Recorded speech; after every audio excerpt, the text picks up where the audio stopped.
There are some betrayals so profound they reshape the very fabric of a soul. Some wounds that cut so deep they leave scars visible only to those who know where to look. This is a story of such a betrayal, but it is also a story of something far more powerful. This is a story of redemption, of hidden strength found in the darkest moments, of a mother's love that defied an empire, toppled a queen, and rewrote destiny itself. They called her Barren, a disgrace, politically useless. They were about to discover just how catastrophically wrong they were.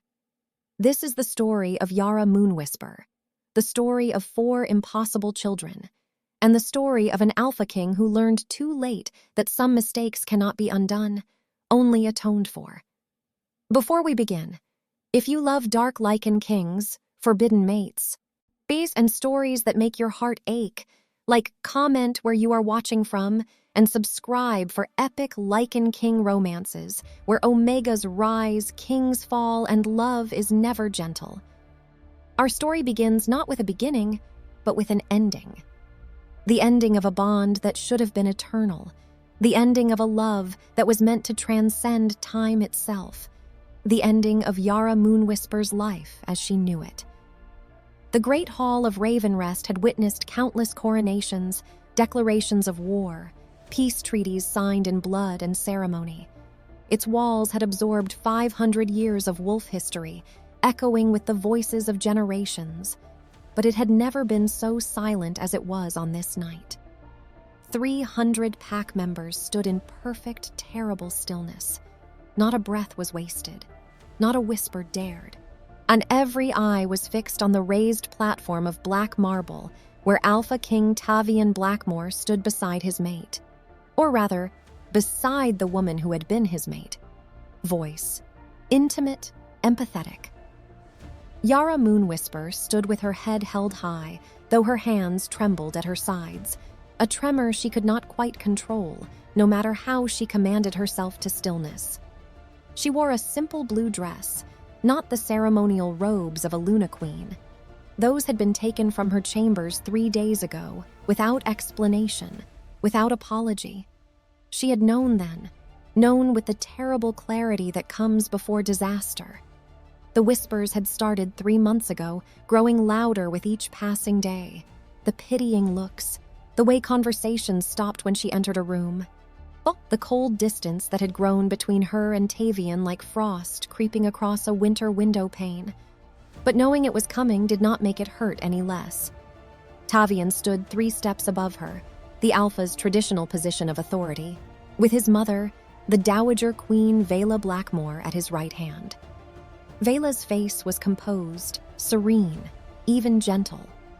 But her eyes swept over Yara with barely concealed triumph, with satisfaction so complete it was almost sensual.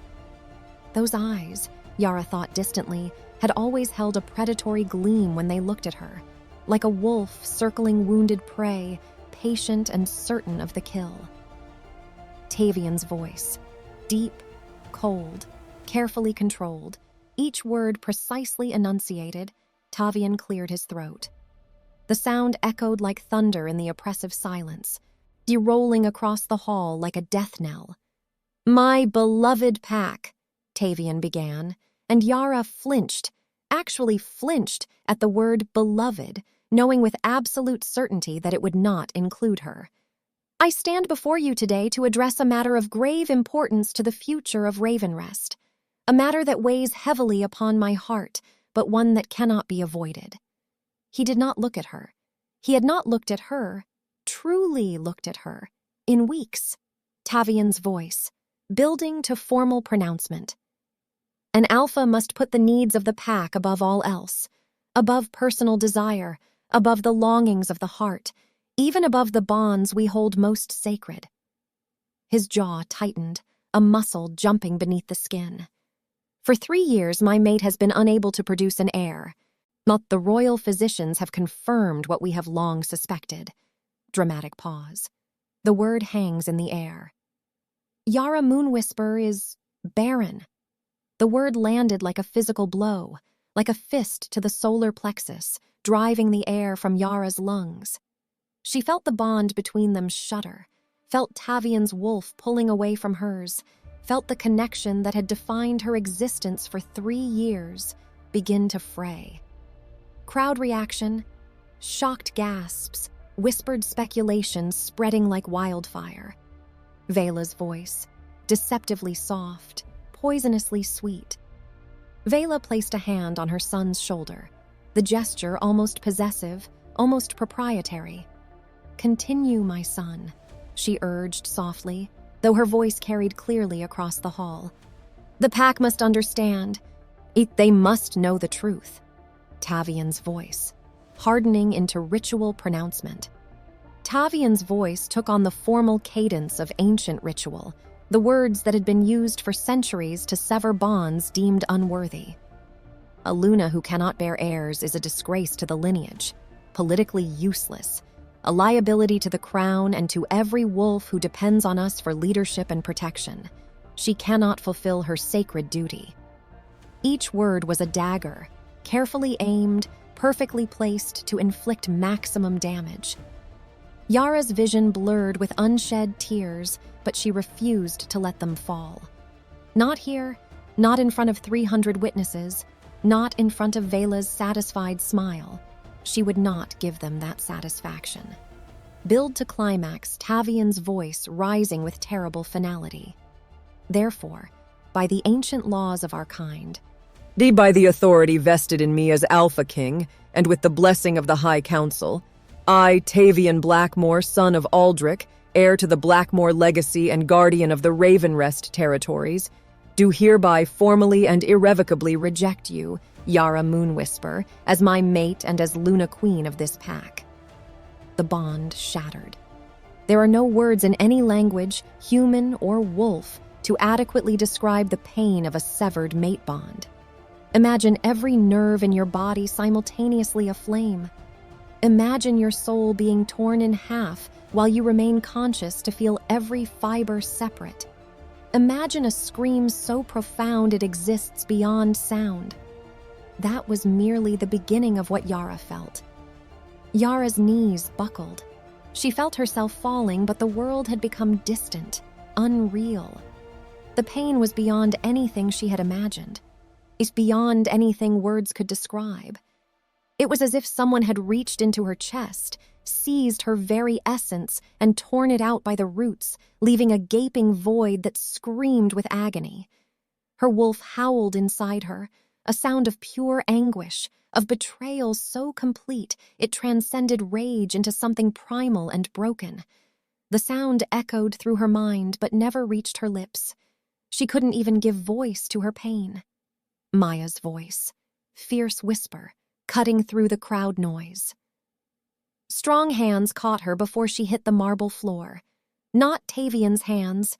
He stood frozen on the platform like a statue, his face carved from stone. The hands belonged to Maya Silverstream, her childhood friend, who had shoved through the crowd with the ferocity of a she-wolf defending her pack. "I've got you," Maya whispered fiercely, wrapping an arm around Yara's waist. "I've got you, sister. Hold on, just hold on." But Yara couldn't hold on. The world was fragmenting around her, reality itself seeming to crack and splinter like the bond that had just been destroyed. Through the haze of pain, through the roaring in her ears, she heard Vela's voice, smooth and satisfied. "Remove her from the hall. Prepare her belongings. She has until nightfall to gather what little she brought to this union and leave our lands. Let it never be said that the Blackmore pack lacks compassion, even for those who have failed us." Failed. The word cut through the pain like a knife through butter. As Maya helped her toward the great oak doors, those same doors she had walked through 3 years ago as a bride, crowned in moon flowers and wrapped in joy, Yara looked back once. Tavian was watching her now.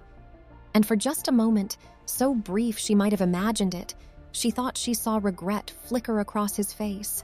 A shadow of the man who had once whispered poetry to her in the moonlight, who had traced the curve of her cheek and promised her forever. But then Vela leaned close to whisper in his ear, her lips moving with serpent speed, and whatever softness had appeared vanished. The mask of duty slammed down like a gate, cold and unyielding and absolute. The doors of Ravenrest Hall closed behind her with a finality that echoed in her shattered soul. She would never enter them again. At least, not as the woman she was now. The storm came as the sun set, as if the sky itself mourned what had been lost. Or perhaps, as Yara would later come to believe, the storm came as a warning. As nature's way of screaming, "Run! Run now! Run fast! Because death is coming for you." Yara stood in the small cottage that had been her home before she became Luna, a place she'd kept but rarely visited, a connection to her life before the crown. She moved mechanically, like a puppet with cut strings, packing the few belongings she had been allowed to take. Everything else, the gowns of silk and velvet, the jewels that had adorned her at state functions, the ceremonial regalia of her position, even the silver wolf pendant Tavian had given her on their wedding night, all of it had been stripped away, reclaimed by the crown. By Vela. Maya's voice, tight with rage, barely controlled. Maya sat on the narrow bed, her face tight with anger and grief. Her hands clenched so hard her knuckles had gone white. "Oi, you don't have to leave," she said for what must have been the 10th time. "You have allies here, Yara. People who love you. We could fight this. The law says—" Yara's voice, hollow, distant, shocked. "The law says the Alpha's word is final." Yara's voice was barely above a whisper, rough from unshed tears and screaming that had never found its way past her throat. "And the physicians confirmed it, Maya. They confirmed I'm Barren." Maya's voice, skeptical, dangerous. Maya's eyes narrowed, a predator scenting deception. "Did you see those reports yourself?" Yara's hands stilled over the simple cotton dress she was folding.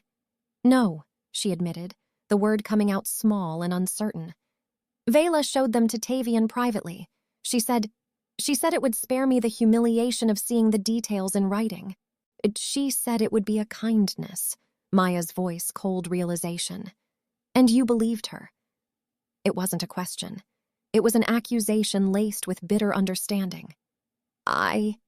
Yara's voice cracked, the first real emotion breaking through the shock. "I don't know what to believe anymore, Maya. My body hasn't lied to me. 3 years. 3 years of trying, of praying, of hoping every month that this would be the month. And nothing. Nothing. Maybe they're right. Maybe I am." Maya's voice, fierce, protective. "Don't!" Maya was off the bed in an instant, crossing the small room to take Yara's hands in hers, gripping so tightly it almost hurt. "Don't you dare let their cruelty become your truth. You are not broken. You are not worthless. And I swear to you, Yara Moonwhisper, on my own wolf's honor, there is more to this than we know." The knock made them both jump, adrenaline spiking. Maya's hand went instinctively to the silver dagger at her waist, the one that never left her side. Her body shifted into a combat stance, placing herself between Yara and the door. Yara's voice, resigned, weary. "It's probably just the guards," Yara said dully. "Come to escort me out. Make sure I actually leave."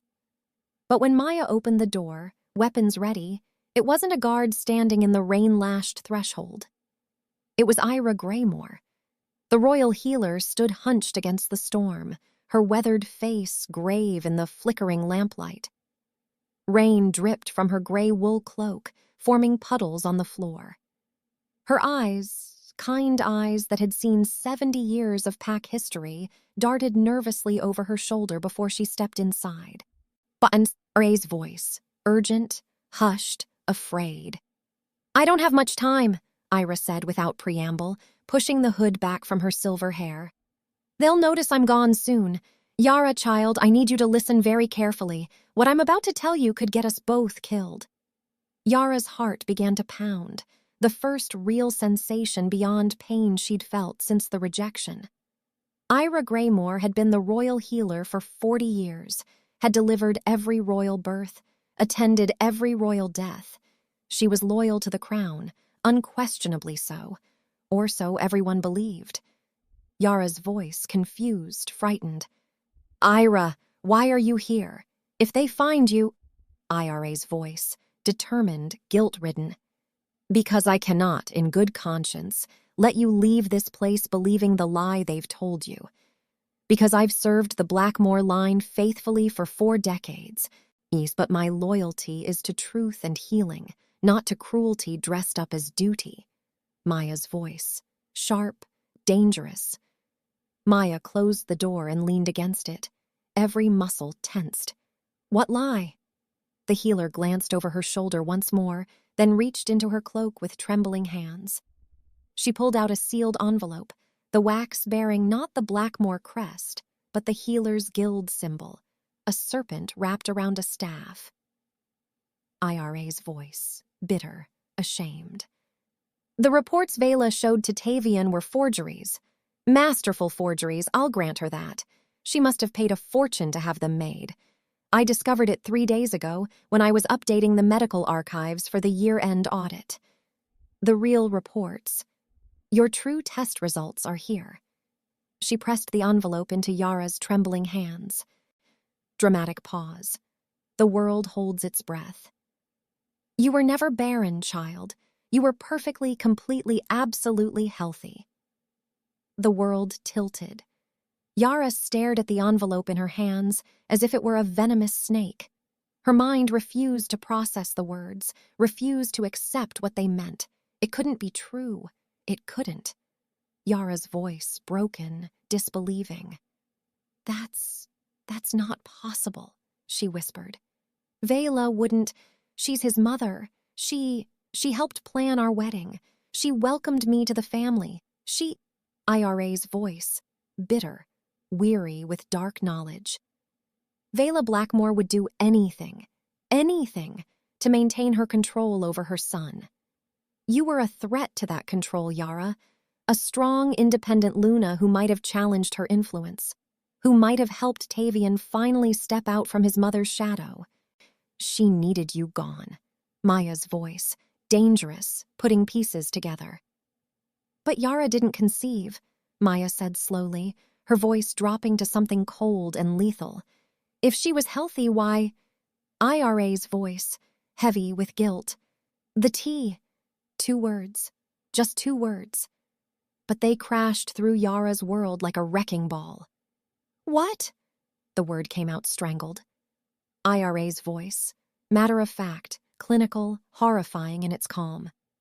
"The fertility tea Vela had specially prepared for you. The one she insisted you drink every single morning. The one she said was an ancient family recipe, blessed by the moon goddess herself. It wasn't a fertility aid, Yara. It was a contraceptive. Pennyroyal and silphium, in doses carefully calibrated to prevent conception without causing obvious symptoms that might raise suspicion. Just enough to ensure you would never carry his children while making it look like the fault was yours." Maya's voice, explosive rage. Maya swore viciously, the words blistering the air. Her eyes flashed gold, alpha blood responding to fury. Yara's voice, eerily calm, shock giving way to ice-cold rage. Yara felt something crack inside her. Not break. She was already broken. This was different. This was the sound of rage crystallizing into something harder than diamond, colder than the deepest winter. "She poisoned me," Yara said, her voice eerily, terrifyingly calm. "For 3 years, that woman systematically poisoned me, sabotaged my body, and then convinced everyone, convinced my mate, that I was defective, that I had failed." "Yes," Maya's voice, urgent, strategic. "We have to tell Tavian," Maya said, already moving, already planning. "We have to show him the proof. We go back to the hall right now. We show him the real reports." Ira's voice, sad, resigned. "It's too late for that." Ira's voice was heavy with regret. "The rejection is complete. The bond is severed. Even if Tavian believed us, which is far from certain given the depth of Vela's influence over him, the damage is done. You cannot simply unreject a mate, child. The bond, once broken, cannot be mended. Not by law, not by magic, not by any power in this world. Yara's voice, hollow, lost. Then why? Yara's hands were shaking now, the envelope crumpling in her grip. Why tell me this now, when it changes nothing? Why give me this truth when all it does is... Her voice broke. All it does is make the pain worse, make the betrayal complete. Make her understand that she had been destroyed not by fate, not by the goddess's will, but by deliberate, calculated cruelty. Ira's voice, fierce, protective. Ira's weathered hand covered Yara's. Because you deserve to know the truth. Because you deserve to leave here knowing that you were never the failure they claimed you were, that your worth was never in question, that you were sabotaged by someone who feared your strength. Ira's voice. Darker, urgent warning. And because... Ira hesitated, fear flickering across her face. Because I've seen the way Vela looks at you, child, the way she watches you even now. I don't think she'll be content with simply exiling you. Maya's voice, sharp realization, horror. Guards, Maya breathed. She's stationed guards. At the northern border, Ira confirmed grimly. Guards loyal to her. It's not to Tavian. Men who would follow orders without question, who value gold more than honor. Maya's face went pale with understanding. Assassins. Yes. Once Yara crosses into exile territory, officially beyond pack law and protection, her death would be unfortunate, yes, tragic, certainly, but not actionable. Vela could express her regret to Tavian, could mourn publicly while celebrating privately, could eliminate the one person who might someday uncover her lies. Yara's mind raced, pieces clicking into place with horrible clarity. The northern border led to the cliffs, those same towering cliffs she had walked past this afternoon, looking down at the churning sea 300 feet below. The same cliffs where, in her darkest moments over the past few hours, she had imagined ending the pain. My Vela had probably planned for that too. If the assassins didn't get her, if grief and despair drove her to jump, well, the result would be the same. Ira's voice, urgent, pressing a folded map into Yara's hands. There's another way, Ira said, pulling out a folded piece of parchment from her cloak. Through the eastern forest. I've marked a safe route, one the guards don't know about. It will take you to the borderlands where pack law doesn't reach, where you can disappear, start over. She added the map to the envelope containing the medical records. Go now, while the storm covers your scent. Don't follow the official routes. Don't trust anyone wearing the Blackmore crest. Ira's voice softened, becoming almost motherly. And Yara, survive. That's the best revenge you could ever have against that woman. Live, thrive. Show the world that you were never what she claimed. Ira's head snapped toward the door, old instincts sensing danger. I have to go. They'll be doing rounds soon.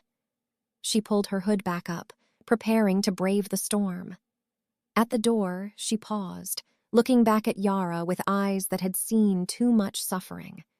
Ira's voice, final blessing.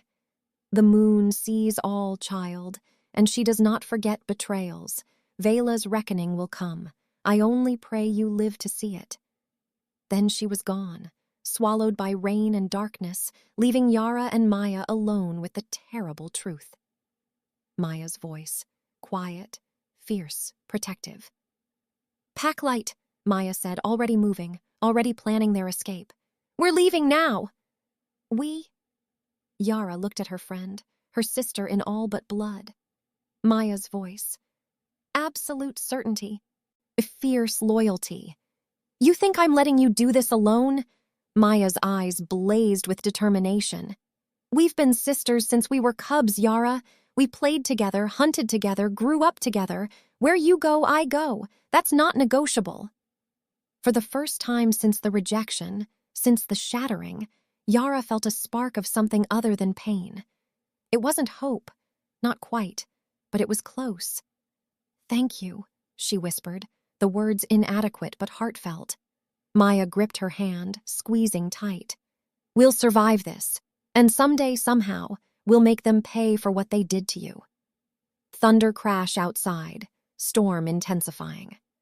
Outside, thunder rolled across the sky like war drums. The storm was intensifying, which was good. It would hide their trail, mask their scent, cover their escape.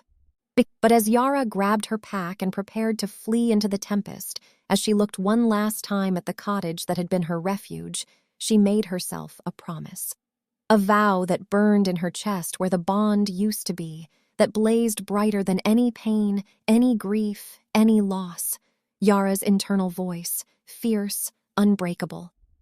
She would survive. She would become strong. She would build a life from the ashes of this destruction.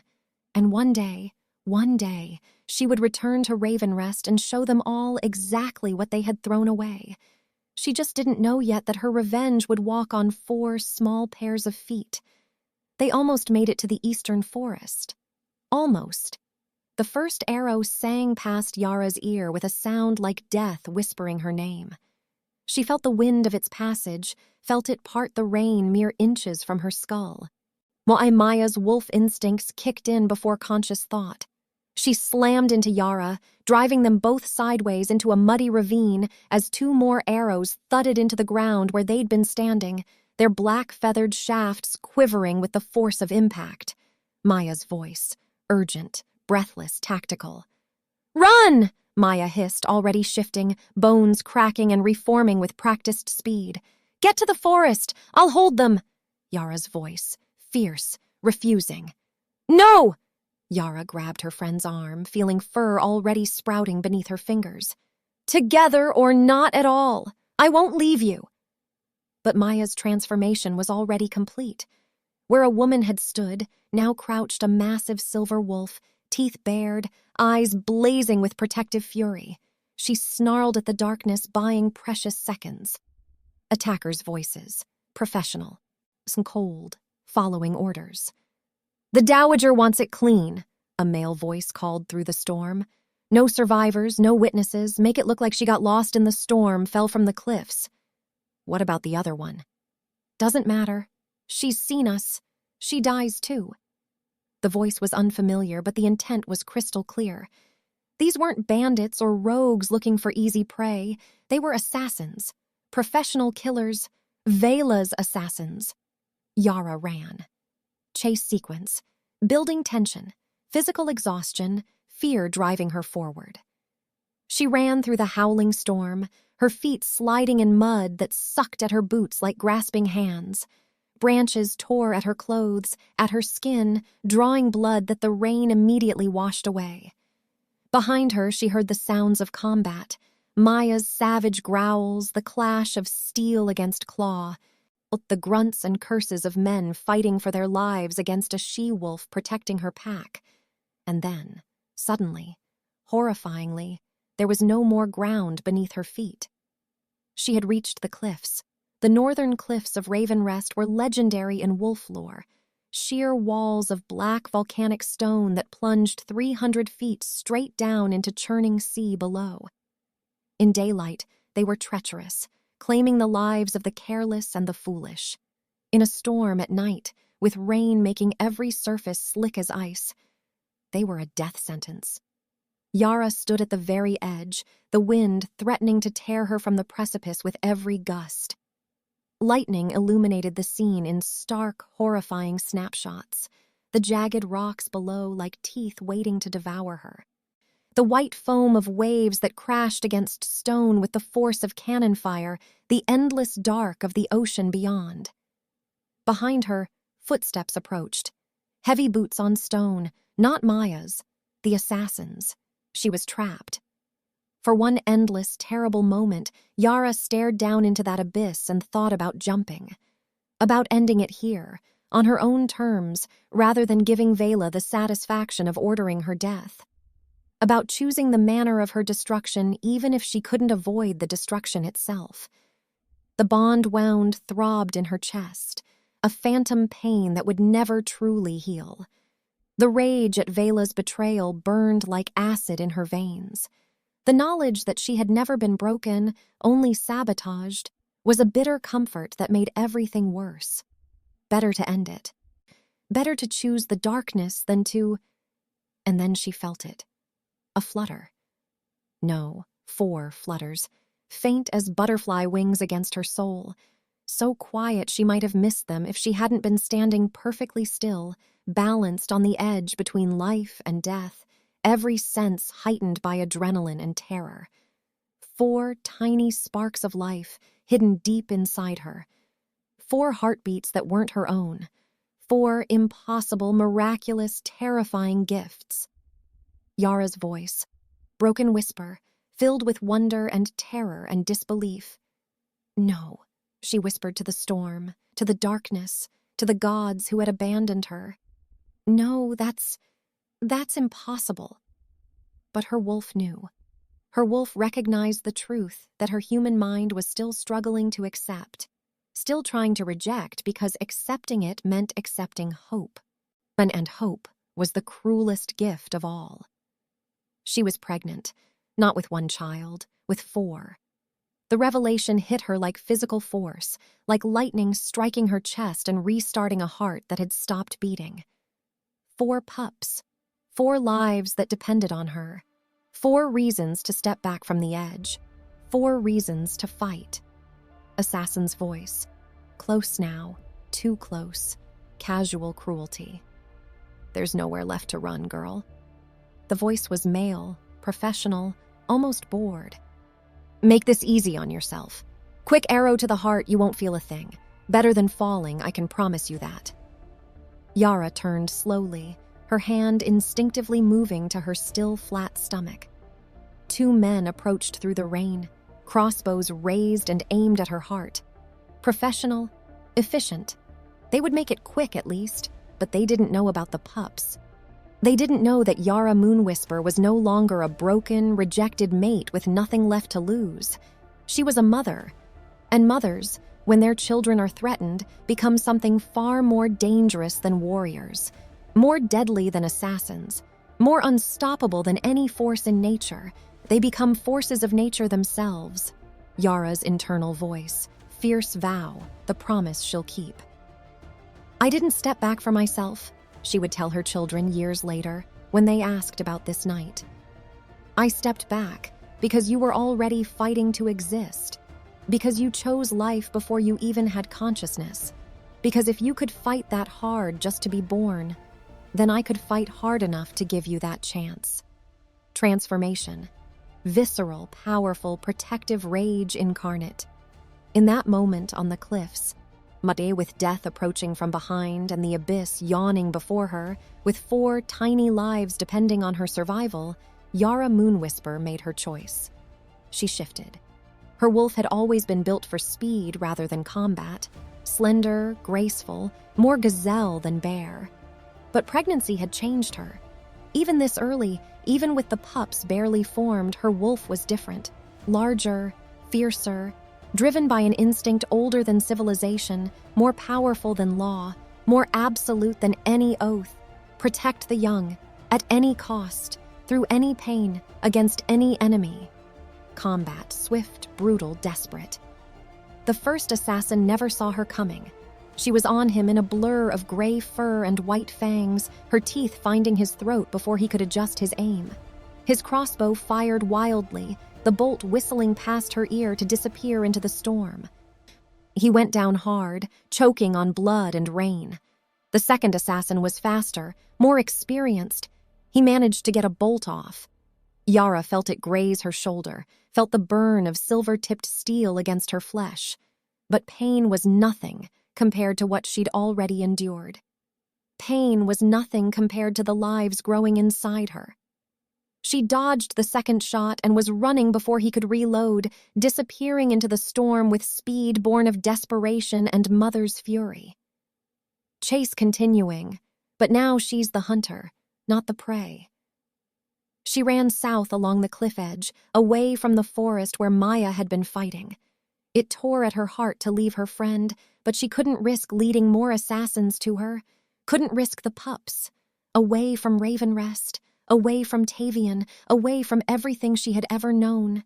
Sees weather storm reaching mythic proportions. The storm swallowed her like a living thing, like nature herself conspiring to hide what Yara carried. Thunder rolled overhead, lightning split the sky, rain fell so hard it was like running through a waterfall. And Yara Moonwhisper, the barren queen who was never truly barren, the broken bondmate who carried the future of the Blackmore line in her womb, vanished into the mist of the borderlands. She carried with her 4 impossible lives, a promise for vengeance, and a truth that would, 5 years hence, shake the foundations of Ravenrest to its core. Time, they say, heals all wounds. This is a beautiful lie we tell ourselves when the truth is too painful to bear. Time doesn't heal. It merely teaches us to carry our scars differently, to integrate pain into the fabric of who we are until it becomes part of our foundation rather than our destruction. For 5 years, Yara Moonwhisper lived as a ghost in the borderlands, neither fully wolf nor fully exiled, existing in the spaces between pack law and human society.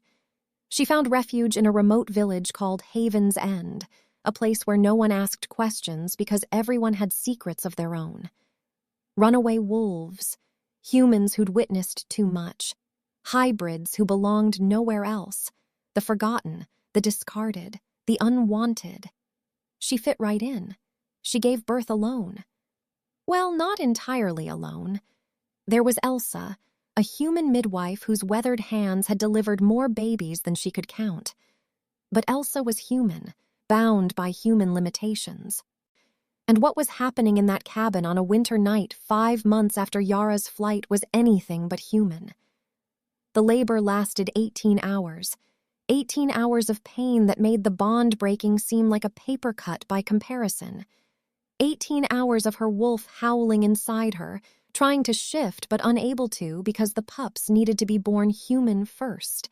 18 hours of wondering if she would survive to meet them. Elsa's voice. Awed, witnessing the impossible. And then, in the darkest hour before dawn, Aaron came.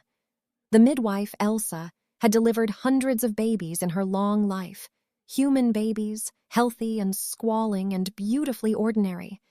But she would later swear until her dying day that she had never seen anything like this. The first pup emerged not crying, not sleeping, but watching. His eyes were already open, already alert, already studying the world with an intelligence that should have been impossible in a newborn. Elsa's voice, hushed, afraid, crossing herself. "Blessed Mother," Elsa whispered, making the sign of the cross even though she knew wolves followed different gods. His eyes, they were Blackmore gray, the unmistakable silver gray of the royal line with a depth and clarity that seemed to see through flesh into soul. Ancient eyes in an infant's face. Yara's voice, exhausted but fierce with love. Yara, exhausted beyond measure, somehow found the strength to reach for him. Her hands trembled as she took the small, perfect weight of him into her arms. "Aaron," she gasped, the name coming to her from somewhere beyond conscious thought. His name is Aaron. The name meant mountain of strength. She didn't know yet how prophetic it would prove. 15 minutes later, Corin arrived, already screaming his fury at the world. Where Aaron had been calm, watchful, serene, Corin was storm incarnate. His tiny fists were clenched. His face was red with rage at being forced from warmth into cold, from unity into separation. Elsa's voice, wry, knowing. "This one's a fighter," Elsa murmured, cleaning him with practiced efficiency even as he wailed his protests. "He came out ready for battle." Corin's eyes, when they opened, flashed with something that looked almost like gold, almost like alpha fire, far, far too early. Selene was third. She came quietly, peacefully, as if birth was merely a transition rather than a trauma. She didn't cry, only gazed at her mother with eyes the color of storm clouds, eyes that seemed to see straight through to the soul. When Elsa placed her in Yara's arms alongside her brothers, something miraculous happened. Aaron and Corin, who had been fussing, immediately quieted, as if Celine's mere presence brought peace. Yara's voice, wondering, recognizing the gift. "Empath," Yara whispered, recognizing the gift even in infancy. It was rare, precious, dangerous in a world that valued strength over sensitivity. The final birth. Ren, the dreamer. And finally, when Yara thought she had nothing left to give, when her body had been pushed beyond all limits, Ren was born. The youngest, the smallest, the one who came into the world not with a cry but with a sigh, as if he carried the weight of dreams yet to come, as if he already knew the path ahead would be difficult but worthwhile. 4 children, 4 impossible miracles, each perfect in their own way. Elsa's voice, hushed, terrified, understanding. Elsa stepped back from the 4 infants, her weathered face pale in the firelight. Her hands were shaking. "Quadruplets," she breathed, the word barely audible. 4 royal heirs. Do you know what this means?" Yara knew. Oh, how she knew. In werewolf lore, stretching back to the time before written history, quadruplets were mentioned in only one context: the prophecy of the 4. 4 wolves born of one womb, each carrying a piece of an ancient power. 4 who would rise when the packs needed them most. 4 who would reshape the world or destroy it. It was supposed to be myth, legend. The kind of story elders told cubs to teach them about unity and strength and the power of working together. It wasn't supposed to be real. Yara's voice, fierce, protective, commanding. "No one can know," Yara said, her voice gaining strength despite her exhaustion. Each word was a command, absolute and unyielding. "Elsa, you can't tell anyone, not about the 4 of them, not about who their father is, not about what they might become. If word reaches Ravenrest—" Elsa's voice, grim understanding. "They'll come for them," Elsa finished, her voice heavy with understanding. "I know. I understand." She looked at the 4 tiny faces, so similar yet so different. "As far as anyone knows, you had twins.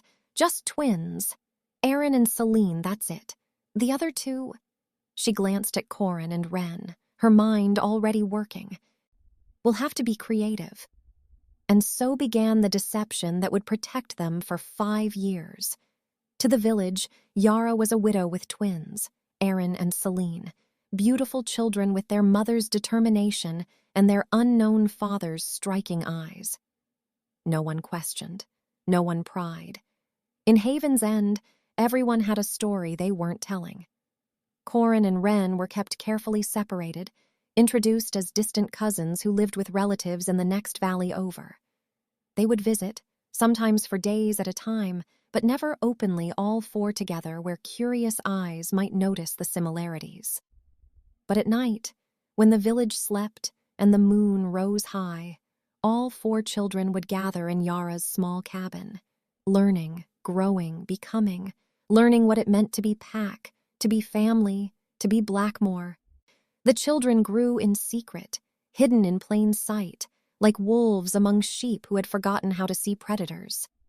To the village of Haven's End, Yara was simply the quiet widow with twins, Aaron and Celine, beautiful children with their mother's quiet strength and their unknown father's striking eyes. The boy was serious, always watching, always thinking. The girl was gentle, with a gift for sensing when someone needed comfort. No one questioned, no one pried. In Haven's End, everyone had a story they weren't telling. The baker had fled an abusive husband. The blacksmith was a deserter from a human army. The tavern keeper was a witch hiding from persecution. Secrets were currency here, and silence was the only law that mattered. Corin and Ren were kept carefully separated from their siblings in public, introduced as distant cousins who lived with relatives 2 valleys over. They would visit, sometimes for days at a time, playing with the twins under Elsa's watchful eye. But never openly all four together where curious eyes might notice the uncanny similarities. The same gray eyes, the same sharp cheekbones, the same unconscious grace that marked them as something other than human. But at night, when the village slept and the moon rose high over the mountains, all four children would gather in Yara's small cabin at the forest's edge. There, away from prying eyes, they would learn what it meant to be pack, to be family, to be Blackmore. "Watch," Yara said softly, sitting cross-legged on the floor with her four children arranged in a semicircle before her. 3 years old. And already they were more advanced than wolf pups twice their age. She held out her hand and let it shift, just the hand, an advanced technique that most wolves didn't master until their 20s. Fur rippled across her skin, claws extended then retracted, back to human in the space of a heartbeat. "Control is everything," she continued, her voice taking on the cadence of a teacher, a pack leader, a mother preparing her children for a dangerous world. "Your wolf is not separate from you.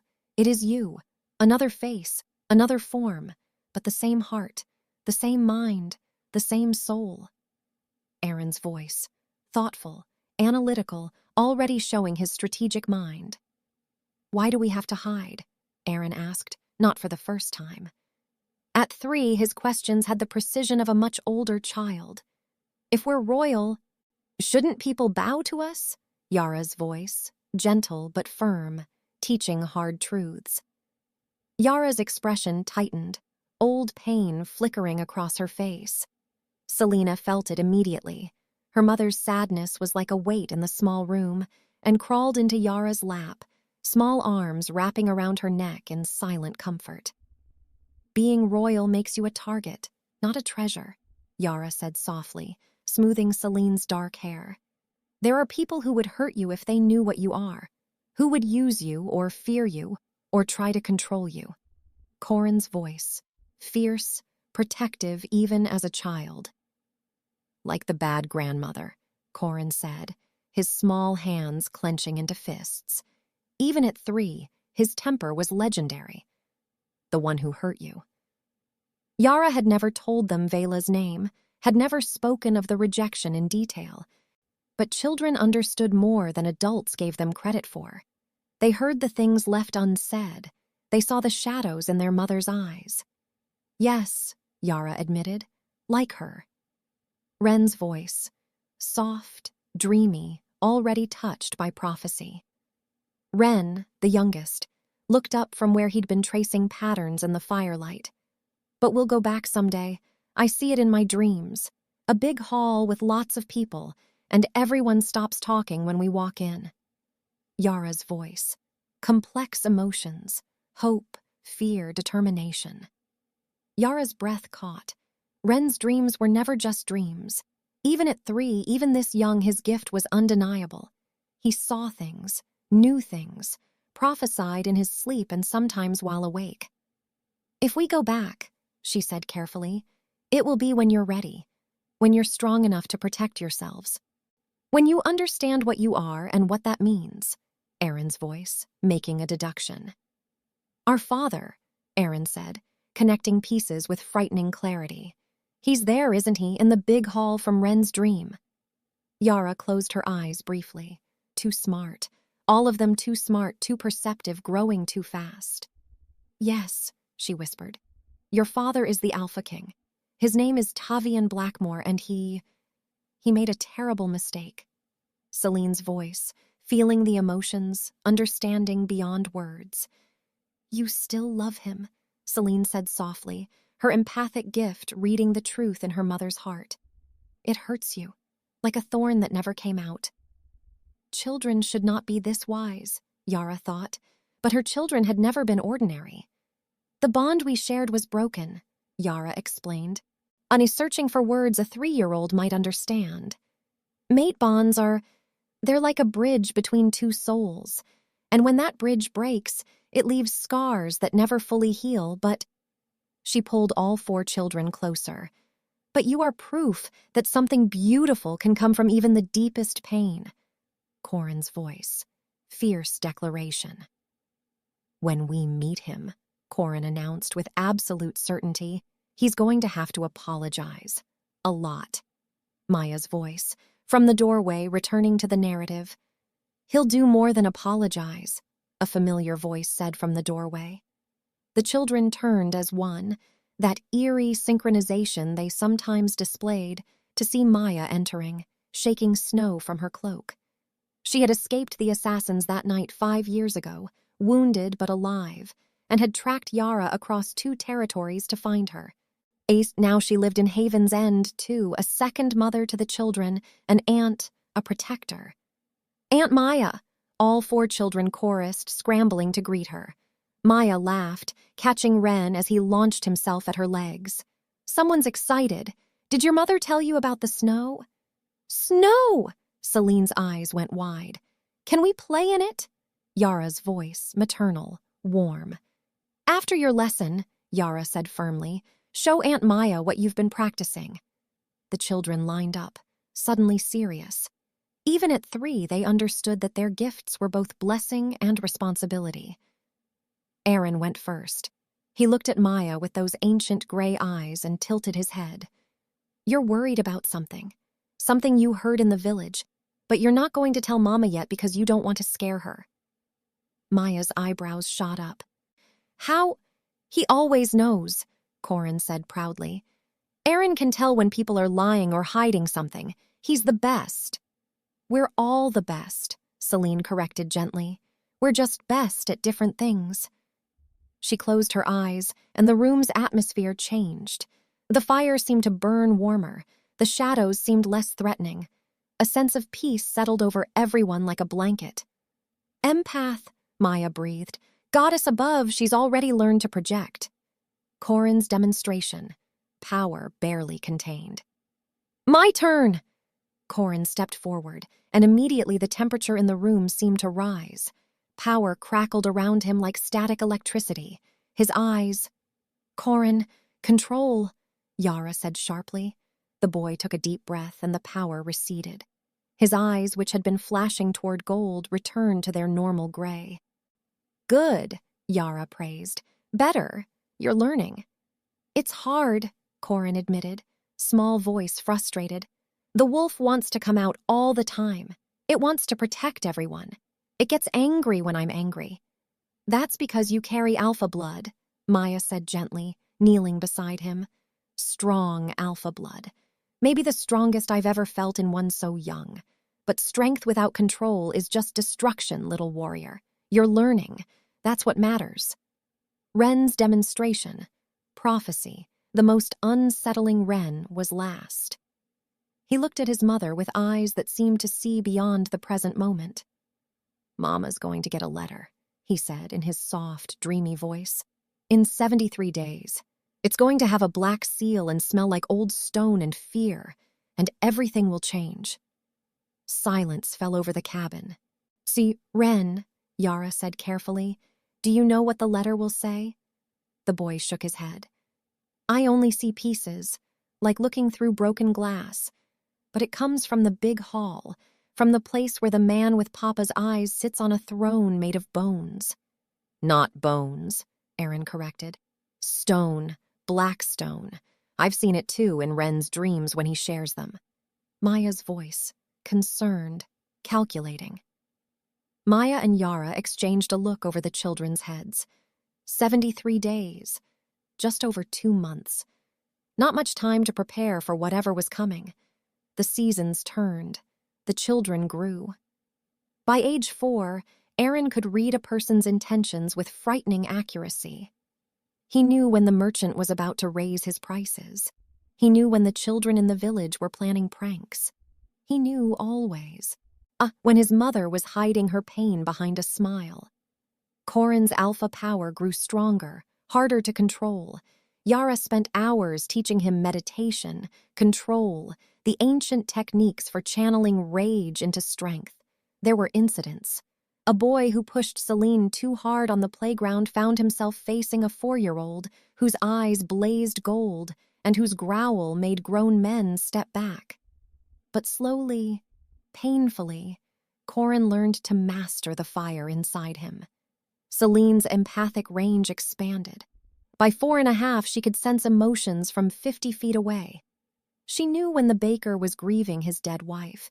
She knew when the blacksmith's daughter was falling in love. She knew when wolves passed through the forest, and she could feel their pack bonds like threads of light connecting them. And Wren's prophecies grew more detailed, more frequent, all more unsettling. He predicted a fire in the tavern 3 days before it happened, giving them time to evacuate everyone safely. He predicted a harsh winter and told them exactly which week to stock supplies. He predicted births and deaths and storms and sunshine. And he predicted, over and over, the day they would return to Ravenrest. "Again," Yara commanded, watching as all 4 children moved through the defensive forms she'd been teaching them. 5 years old, and they moved like wolves 3 times their age. Aaron analyzing every movement, predicting where the attack would come from. Corin meeting force with force, his small body containing shocking strength. Celine using empathy to anticipate emotions, to know when an opponent would strike. And Wren moving like water, flowing around obstacles with preternatural grace. "We better," Maya called from where she circled them, playing the role of attacker. "But you're still not working together. You're 4 individuals, not a pack." Aaron's voice. Understanding. Strategic. "Because we're always separated in public," Aaron said, breathing hard. "We never get to practice as a unit." "Then practice now," Yara said. "Aunt Maya, again. This time they work together." Combat sequence. Children working as one. Maya shifted, a blur of fur and muscle, a full-grown she-wolf with years of combat experience. She lunged at Wren, the smallest, the obvious target. But the children moved as one. Celine felt Maya's intention a split second before she moved and called out, "Wren, left!" Wren dodged. Aaron appeared on Maya's right, not to attack but to create an opening. Corin struck from behind, not hard enough to hurt, but with perfect placement to unbalance. And Celine's emotional projection created a moment of hesitation, of uncertainty, that made Maya's instincts scream contradictory commands. Maya went down, 4 small children piling on top of her, giggling now that the exercise was done. Maya's voice, proud, laughing. "Goddess help Ravenrest," Maya laughed, shifting back to human even as the children climbed on her like she was a mountain to be conquered. "When these 4 finally show up, they're going to turn that court upside down." Yara's voice, pride and fear mixed. "If we show up," Yara said quietly, "we're safe here, hidden. Maybe we should stay." Aaron's voice, wise beyond his years, certain. "We can't," Aaron said, climbing off Maya and approaching his mother with that too ancient gaze. "Wren's prophecy is coming true. You know it is. He calculated quickly. "In 11 days, you'll get the letter, and we'll go back. Because hiding isn't living, Mama. It's just slower dying." Yara pulled her son into her arms, this child who was too wise, too old, too burdened with knowledge. "When did you get so smart?" she whispered. "I was born this way," Aaron said simply. "We all were. You made us strong because you survived. And now we're going to make sure you never have to hide again." Music, building to the summons. 11 days later, exactly as Wren had predicted, the messenger arrived. The messenger arrived on a gray autumn morning when the world smelled of dying leaves and coming winter. Yara was in the garden teaching Celine about healing herbs. Which ones stopped bleeding, which ones eased pain, which ones could kill if used wrong, when she caught the scent on the wind. Royal courier, Ravenrest seal, the smell of power and protocol and 5 years of carefully constructed safety crumbling to dust. Her blood turned to ice. Yara's voice, urgent, controlled panic. "Inside," she said, her voice sharp enough that Celine obeyed instantly without question. Tell your brothers, the hiding place, now! They had practiced this, drilled it like a fire evacuation. At the first sign of danger from Ravenrest, the children disappeared into the crawlspace beneath the cabin floor, hidden behind a false wall that Maya had built during their first year in Haven's End. Celine ran, and Yara composed herself, smoothing her simple dress and braiding her hair with fingers that wanted to tremble. By the time the courier knocked on her door, she was ready, or as ready as she'd ever be. Courier, young, uncomfortable, following orders. Sound, official knock, measured and the formal. She opened the door to find a young wolf in the formal livery of the royal household, black and silver, the colors of Ravenrest. He looked uncomfortable, his eyes not quite meeting hers, and she recognized him. Marcus. He'd been a guard trainee when she was Luna. He'd been kind to her. Now he was delivering her doom. Courier's voice, formal, apologetic underneath. "Yara Moonwhisper?" he asked, though he clearly recognized her. Yara's voice, cool, controlled. "That's a name I haven't heard in a long time," she said, her voice cool and steady, despite the riot of fear in her chest. "What do you want, Marcus?" He flinched at his name. I'm so sorry, but I have orders." He held out a sealed envelope. The black wax bearing the Blackmore crest, a wolf's head crowned with thorns. "A summons from the High Court of Ravenrest. You are commanded to appear in 3 days' time to answer charges." The world tilted. Yara took the envelope with hands that had suddenly gone numb. Yara's voice, carefully controlled. "Charges?" The word came out steady. "Good. What charges?" Courier's voice, reciting unhappy. Marcus shifted his weight, clearly hating every word he had to say. "Crimes against the crown, specifically theft of royal property, unlawful flight from justice, and..." He swallowed hard. "Suspected conspiracy to undermine the throne." The last charge was new, creative, and absolutely Vela's doing. "I took nothing but my own clothes," Yara said flatly. "I fled assassins. Oh, and the only conspiracy I've engaged in is trying to survive." "I know," Marcus said quietly, finally meeting her eyes. "Everyone knows, at least everyone who was there that night, but the Dowager..." He caught himself. "The official charges stand." Yara's voice, knowing the trap. "And if I refuse to appear..." Courier's voice, grim.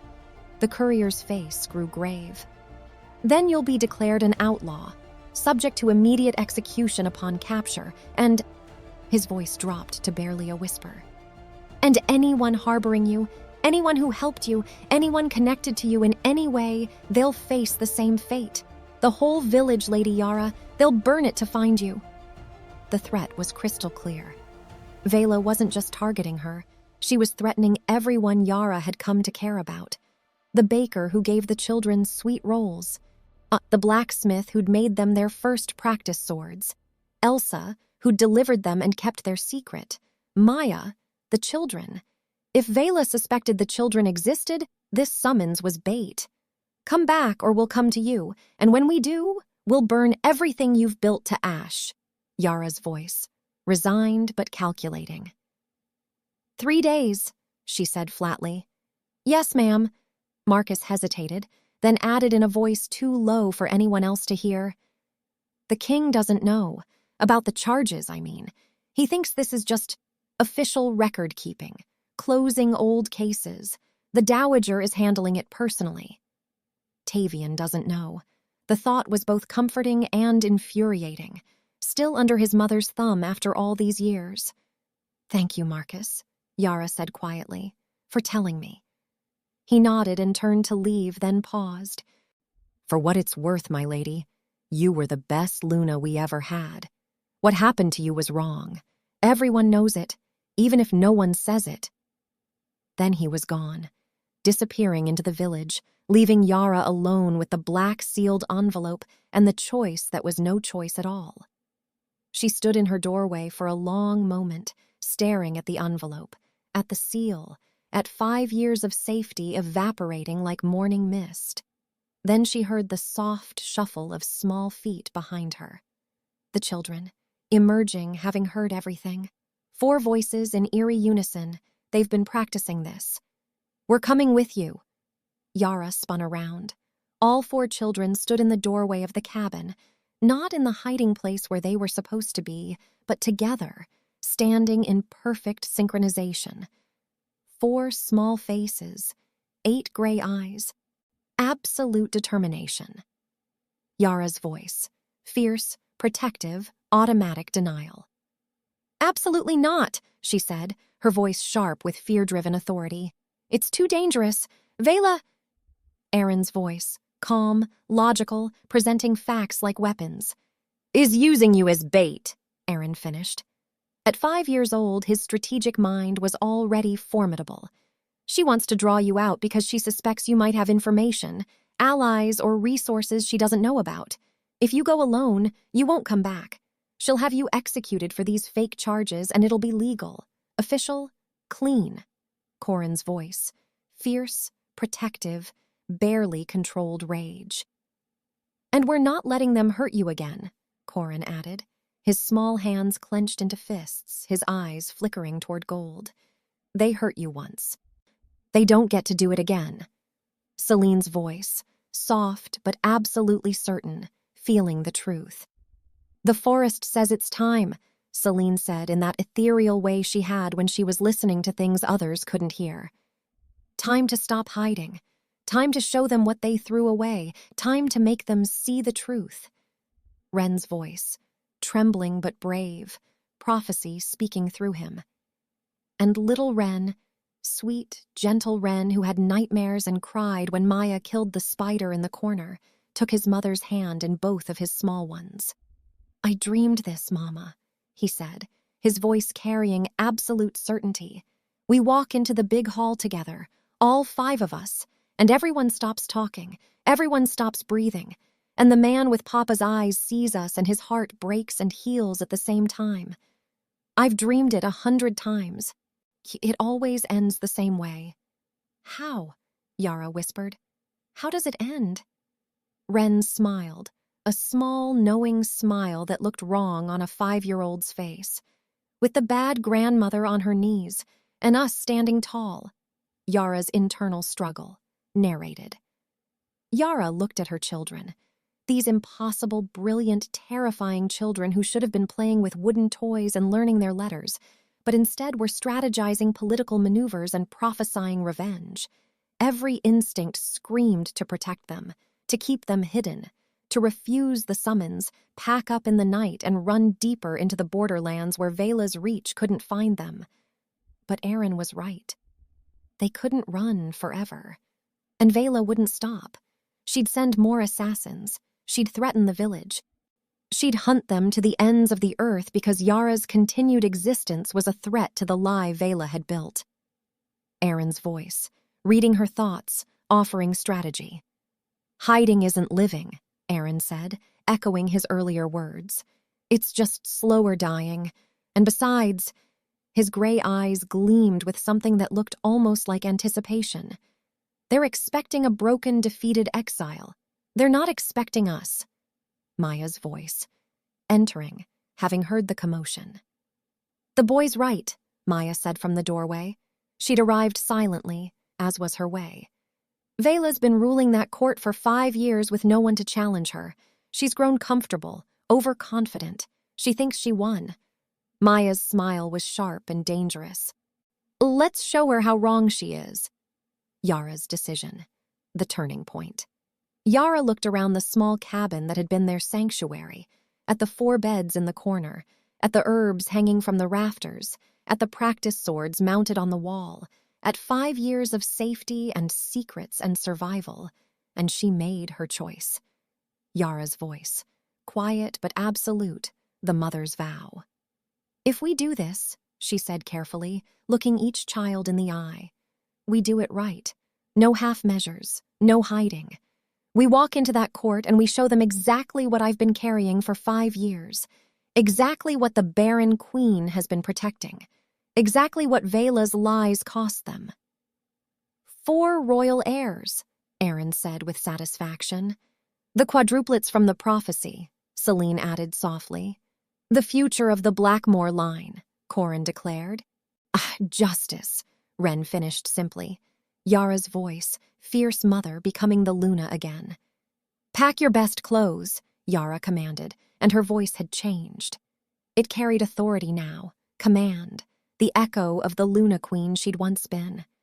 We leave at dawn, and when we arrive at Ravenrest, she smiled, and it was not a kind smile. We're going to remind them what it means to underestimate a mother protecting her children. Music, building, ominous, triumphant. They spent 3 days preparing. Yara taught them court etiquette, how to bow, how to speak, how to stand in the presence of royalty. She taught them the names of the council members, the hierarchy of the pack, the intricate dance of politics and power.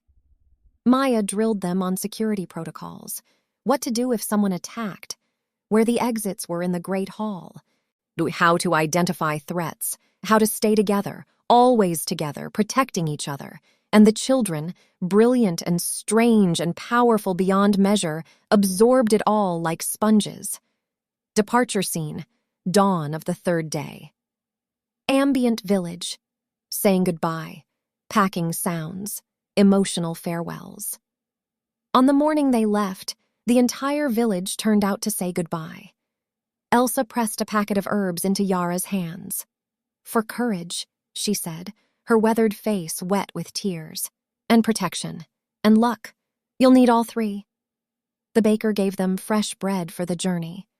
The blacksmith had made each child a small dagger, ceremonial but sharp enough to be useful. The tavern keeper slipped Maya a flask of something that would burn going down and blur the edges of fear. Come back, Elsa whispered as she embraced Yara one last time. Dee, you hear me? You come back to us. We will, Yara promised. One way or another, we'll come back. The journey, compressed, building anticipation. The journey to Ravenrest took 2 days. They traveled slowly, carefully, making sure the children had enough rest.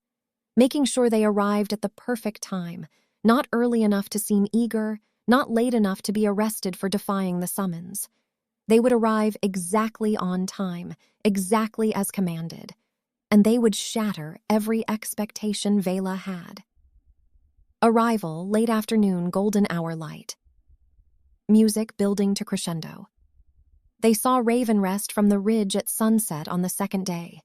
Yara's breath caught. She'd thought she was prepared, thought 5 years had dulled the pain. But seeing the black stone walls, the towers flying the Blackmore banners, or the great hall where her bond had been shattered, her wolf howled with grief and rage and something that might have been longing. Celine's voice, sensing her mother's pain. Mama? Celine's small hand found hers. Your heart is crying. Yara's voice, steeling herself. I know, sweetheart, Yara said softly, but some tears are necessary. They wash away the past so we can see the future clearly. She knelt down, gathering all 4 children close. Are you ready? We were born ready, Aaron said with calm certainty. We were born for this, Corin corrected fiercely. We were born to be together, Celine added. And together we can't lose, Ren finished. Yara's voice, final preparations, the plan. Remember, Yara said, looking at each precious face. When we walk in, you stay together. You stay synchronized. Let them see you as a unit, as pack, as one entity with 4 faces. It will unsettle them, frighten them, make them realize they're not dealing with ordinary children. And when do we tell them who we are? Aaron asked. We don't, Yara said with a small, dangerous smile. We let them figure it out. Let them see your eyes, your resemblance, your power. Let them connect the pieces themselves. The realization will hit harder that way. Maya's voice, final blessing. The goddess watches over cubs and mothers, Masya said, placing a hand on each child's head in blessing. Walk with her light, speak with her truth, and show them the strength they tried to destroy. Final approach, walking to their destiny. They descended the ridge as the sun set, 5 silhouettes against the dying light. A mother and her 4 impossible children, eyes walking towards the court that had destroyed her, walking toward justice, walking toward a revelation that would change everything. Music, triumphant, building, the sound of destiny approaching. Tomorrow they would stand before the high court. Tomorrow Vela's lies would begin to crumble. Tomorrow the world would learn what happens when you underestimate a mother's love. There are moments in history when the world holds its breath, when the trajectory of nations pivots on a single event, a single word, a single truth revealed. The High Court of Ravenrest was about to experience such a moment, and they had no idea it was coming. The Great Hall of Ravenrest was filled to capacity. 200 wolves from every rank, from the highest nobles to the lowest servants, and all had been summoned to witness what the official proclamation called the final disposition of charges against the former Luna. No one expected it to be interesting.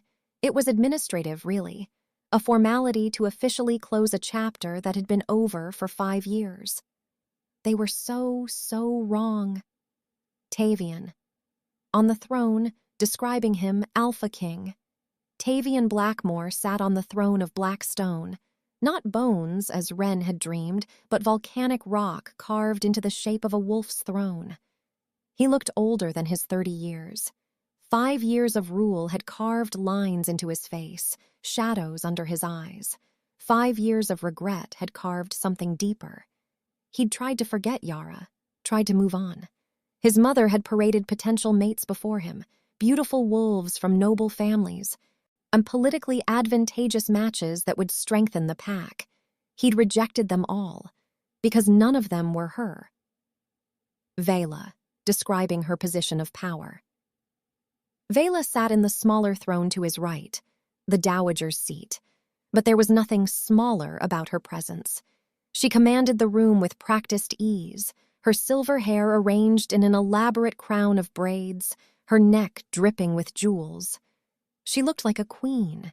She acted like a queen. She essentially was the queen, for all that Tavian wore the crown. Vela's voice, smooth, confident, beginning the proceedings. "Begin," Vela commanded the court herald. Herald formal, calling the case. The herald, an elderly wolf named Marcus the Elder, not to be confused with the young courier, stepped forward. "The High Court of Ravenrest is now in session. Today's matter. The Crown versus Yara Moonwhisper, formerly of Ravenrest, charged with theft of royal property, unlawful flight, and conspiracy against the throne." Murmurs rippled through the crowd. Most knew the charges were trumped up, but who would dare challenge the dowager? "Bring forth the accused," the herald called. The great oak doors at the far end of the hall swung open, and the world changed.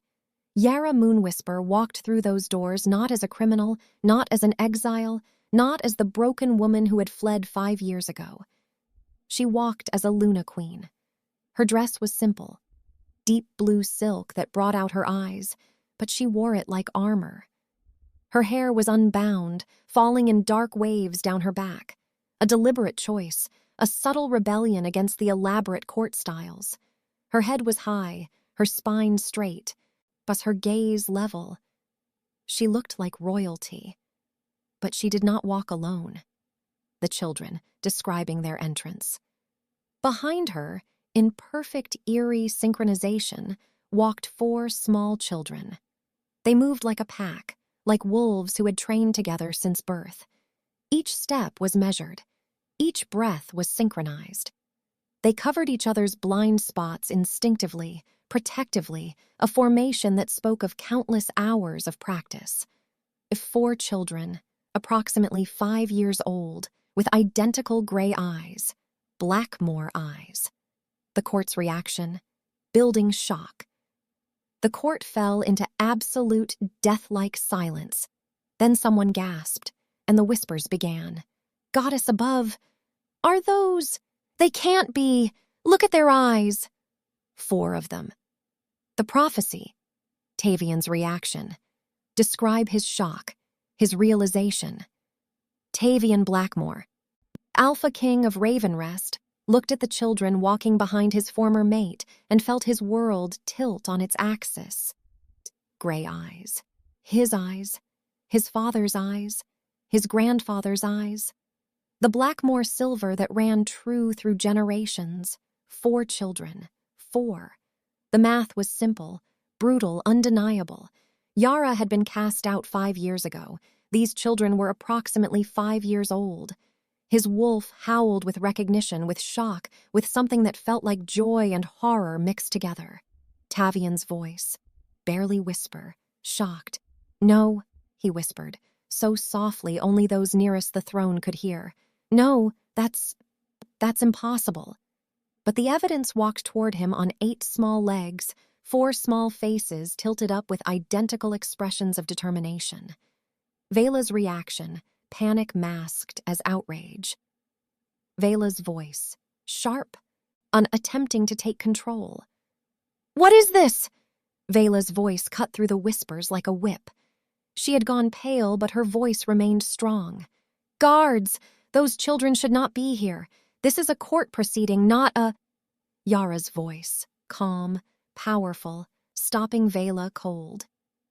"They are exactly where they should be," Yara said, and her voice carried across the hall with authority that made even Vela pause. "These children have every right to be present. After all—" She smiled, and it was sharp as a blade.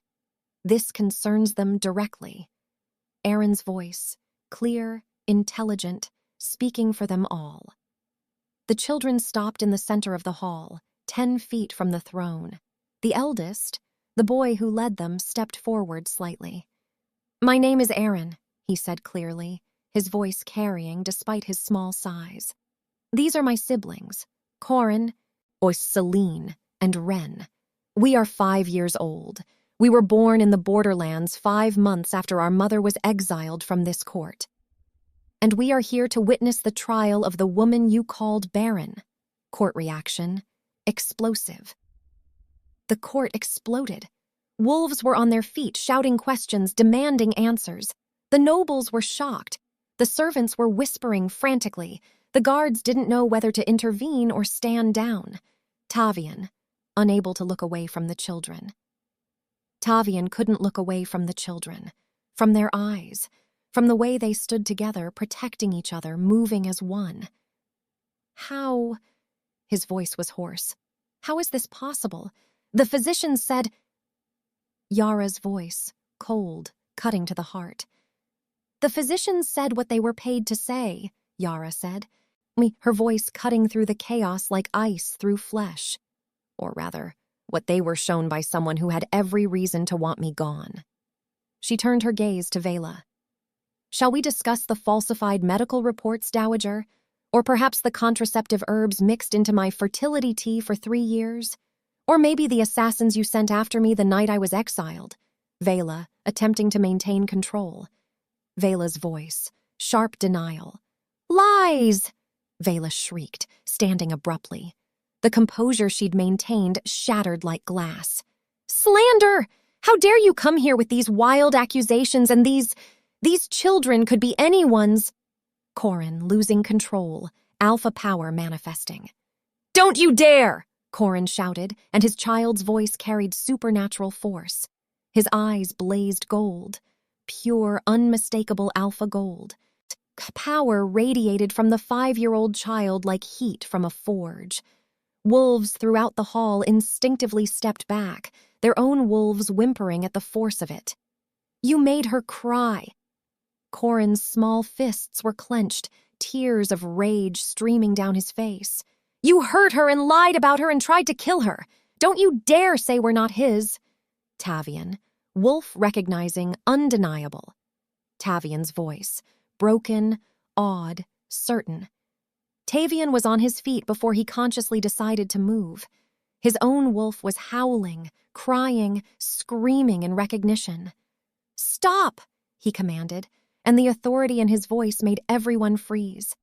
"Everyone stop!" He descended from the throne slowly, each step measured, his eyes never leaving the children. "The boy's eyes," he said softly. "That's not just Blackmore heritage. That's alpha manifestation. In a 5-year-old, that's..." His voice broke. "That's impossible unless he's..." Aaron, confirming, stating facts. "Unless he's your son," Aaron finished calmly. Where Corin was all fire, Aaron was ice and precision. "Which he is. We all are. You rejected our mother while she carried us. You called her barren while 4 lives grew in her womb. You destroyed your bond with your mate while your children fought to exist." The silence was absolute. Celine. Emotional truth, empathic power. Celine's voice, soft but devastating. Celine stepped forward, her storm-gray eyes fixed on Tavian with terrible empathy. "You're sad," she said softly. So sad. It's like a heavy stone in your chest, right here." She touched her own small chest. "You've been sad for 5 years, since the night you made Mama leave." "You regret it," she continued, and Tavian felt the truth of her words like a physical blow. "Every day you regret it. You look at the throne and remember her sitting beside you.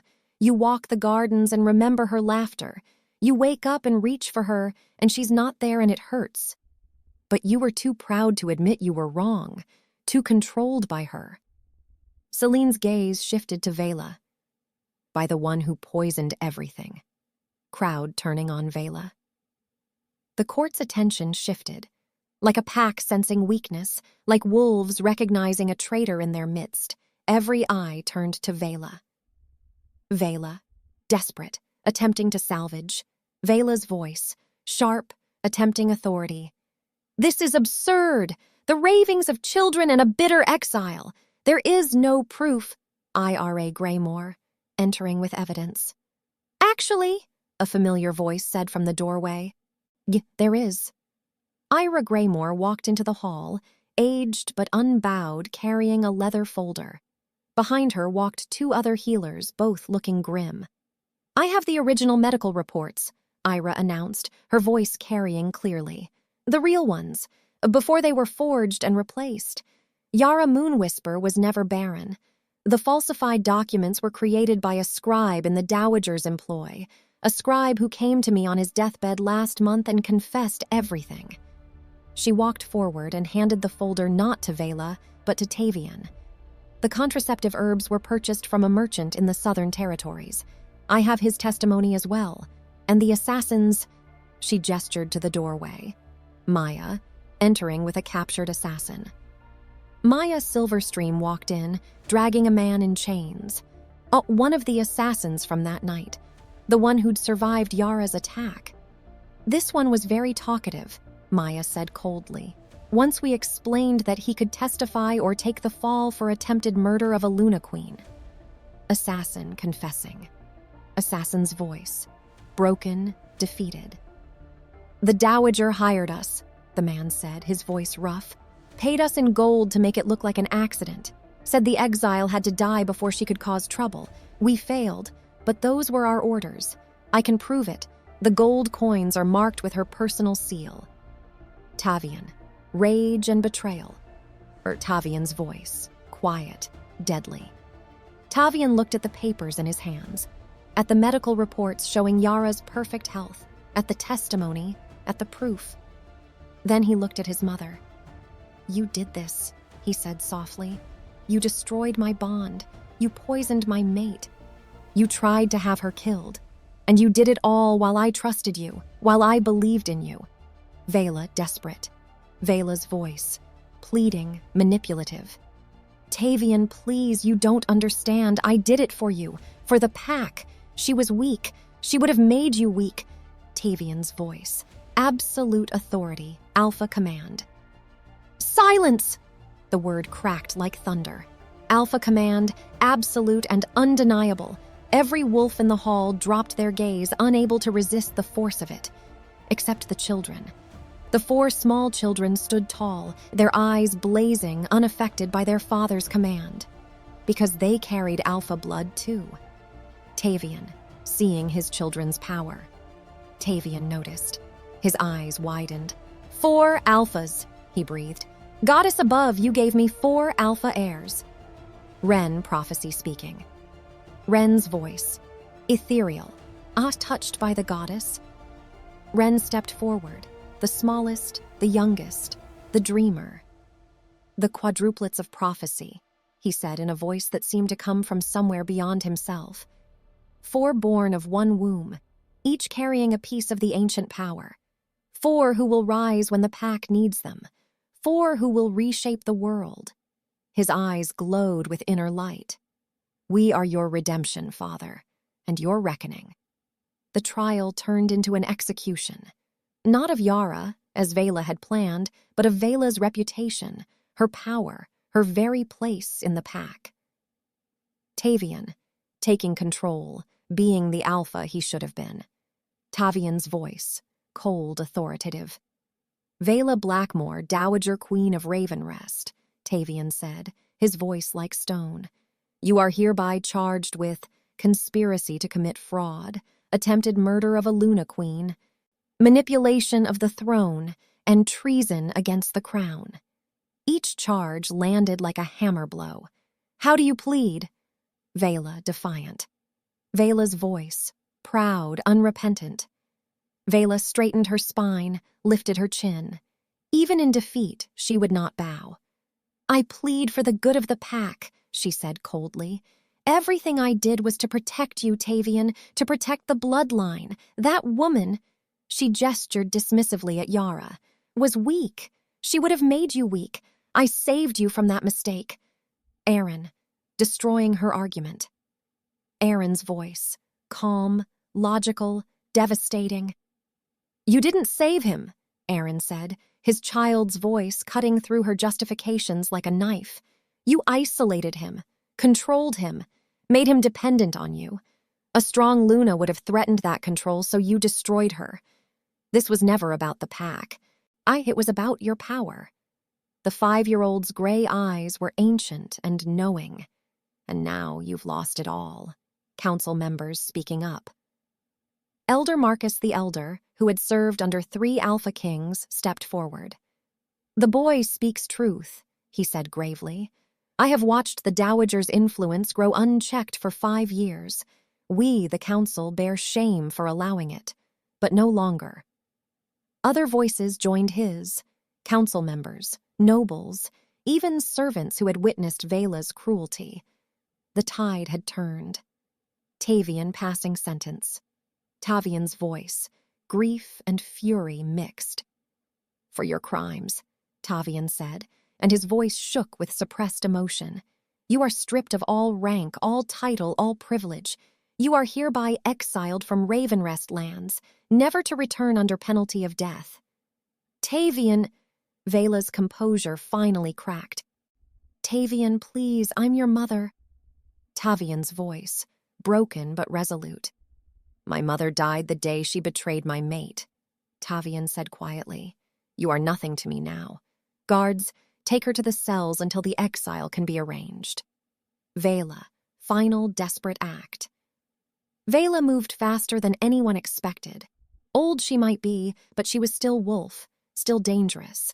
She broke away from the approaching guards, drawing a silver dagger from her robes, a dagger no one had known she carried, and she lunged for the nearest target, Ren, the smallest, the youngest, the one closest to her. Children, reacting as one. What happened next would be recorded in pack history for generations. All 4 children turned toward Vela in perfect synchronization. Their eyes blazed, not just with alpha gold, but with something older, something primal. The collective alpha pressure was so immense, so overwhelming that it drove Vela to her knees. The dagger clattered from her hand. She couldn't breathe, couldn't move, couldn't think through the crushing weight of their combined power. Aaron's voice, cold, deadly, despite being 5. If you hurt our brother, Aaron said, his voice carrying supernatural force, we will kill you. Corin, power barely leashed. Not quickly, Corin added, his small face terrible in its rage. Celine, empathic attack. We'll make you feel everything you made our mother feel, Celine said, and Vela gasped as empathic pain lanced through her, every moment of Yara's suffering reflected back. Ren, prophecy of doom. And you'll die knowing you lost, Ren finished. That everything you tried to prevent came true anyway, that we exist, that we're stronger than you ever imagined, that you failed. Vela broken. Vela collapsed completely, the pressure releasing as Yara stepped forward and placed a hand on each child's shoulder. Enough, Yara said softly. She's not worth it. The children's eyes faded back to gray. The pressure lifted, but the message had been delivered. Vela Blackmore, former Dowager Queen, lay on the marble floor, broken and defeated by 4 5-year-old children. Guards, taking Vela away. The guards hauled her up, dragging her toward the cells. As she passed Tavian, she looked at him one last time. "I did it for you," she whispered. Tavian didn't even look at her. Tavian, approaching Yara and the children. Silence fell over the hall once more. Tavian stood before Yara for the first time in 5 years. The bond was gone, eyes shattered beyond repair. But looking at her now, at the strength she'd found, at the children she'd raised, at the Luna she'd become in exile, he'd never wanted anything more than to have it back. Tavian's voice, broken, sincere. "I don't know where to begin," he said softly. "An apology seems insufficient for what I did to you, for what I believed, for what I cost us both." He looked at the children, his children. Goddess help him, his beautiful, powerful, terrifying children. "I'm sorry," he said simply. "I know it changes nothing. I know I can never undo what I did, but I need you to know, I'm sorry." Yara response. Yara's voice, complex emotions, not forgiveness, but acknowledgement. Yara looked at him for a long moment, at the man who had been her everything, at the mate who had destroyed her, at the father of her children who had never known they existed. "I don't forgive you," she said quietly. "Not yet. Maybe not ever. What you did, what you allowed to happen, that kind of betrayal doesn't wash away with apologies. But," she glanced at the children, "they deserve to know their father, and you deserve the chance to be more than the man who rejected us, to be the man you should have been from the start." Aaron, speaking for the siblings. Aaron's voice, setting terms. Aaron stepped forward. "We'll stay," he said, "for now, but you have to earn us. Earn our trust, earn our respect. Being our father biologically isn't enough. You have to choose to be our father." "Every day," Corin added. "With actions, not words," Celine said. "And if you hurt Mama again," Ren finished, his young voice carrying absolute certainty, "oh, we'll leave, and you'll never find us." Tavian, accepting terms. Tavian's voice, humble, determined. Tavian knelt. The Alpha King knelt before his 5-year-old children and looked each of them in the eye. "I will earn you," he promised, "every day. I will be the father you deserve, the mate your mother deserved, the alpha this pack needs. I swear it on my wolf, on my crown, on everything I am. I choose you," he said softly, "all of you, if you'll have me." The children, consideration. The 4 children looked at each other in that silent communication only they shared. Some wordless agreement passed between them. Finally, the smallest, Ren, stepped forward and placed his tiny hand on Tavian's shoulder. "Okay," he said simply, "but you're on probation." Court reaction. Latter, relieved, joyful. Laughter rippled through the court. Not mocking, but warm, relieved. The tension broke. Tavian, a tentative beginning. Tavian smiled, the first genuine smile he'd worn in 5 years. "I can live with that." He rose and turned to face his court. "The charges against Yara Moonwhisper are dismissed with prejudice. All records are to be corrected, and I hereby reinstate her titles and privileges. She is, and has always been, Luna Queen of this pack." "And these 4, he gestured to the children, are the rightful heirs to the Blackmore throne. Let it be known throughout the territories. The quadruplets of prophecy have arrived, and Ravenrest will never be the same. Court, erupting in approval. The court erupted. Cheering, applause, wolves howling their approval. It wasn't a perfect ending. There was too much pain, too much history, too much damage to heal overnight. But it was a beginning. Healing is not linear. It is not quick, and it is certainly not easy. The year that followed the trial was one of careful steps, tentative trust, and slow rebuilding. Not a fairy tale transformation, but something more real, more hard-won, more valuable because of its difficulty. Montage, the first difficult months. Tavian did not demand Yara's return to the throne. He did not command she move back into the Luna's quarters. He did not expect instant forgiveness or automatic reconciliation. Instead, he earned it, one careful day at a time. Within a week of the trial, construction began on a private wing of the palace. Not in the royal family quarters where Tavian slept alone, but in a separate section with its own entrance, its own gardens, its own space. For you and the children, Tavian explained to Yara, showing her the plans. Your own territory, safe, private. No one enters without your permission, not even me. Yara's response, cautious acceptance.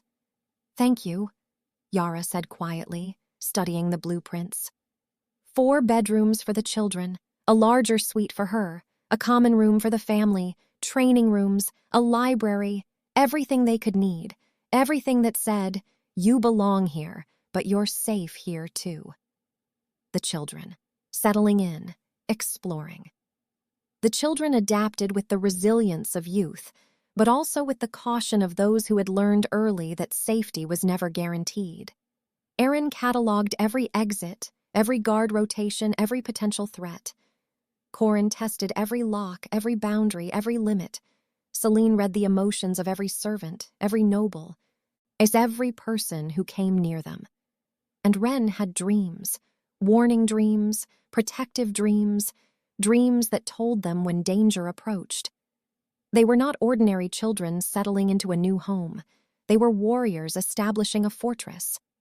Does anyone actually use all these forks? Corin asked, staring at the elaborate place setting with suspicion. Tavian, attempting to connect. Tavian, sitting at the head of the table, smiled. Honestly, I usually just use one and ignore the rest. Court etiquette is ridiculous. Then why do we have to learn it? Corin challenged. Because sometimes, Aaron answered before Tavian could. Following the rules makes people underestimate you, and being underestimated is an advantage. Tavian blinked.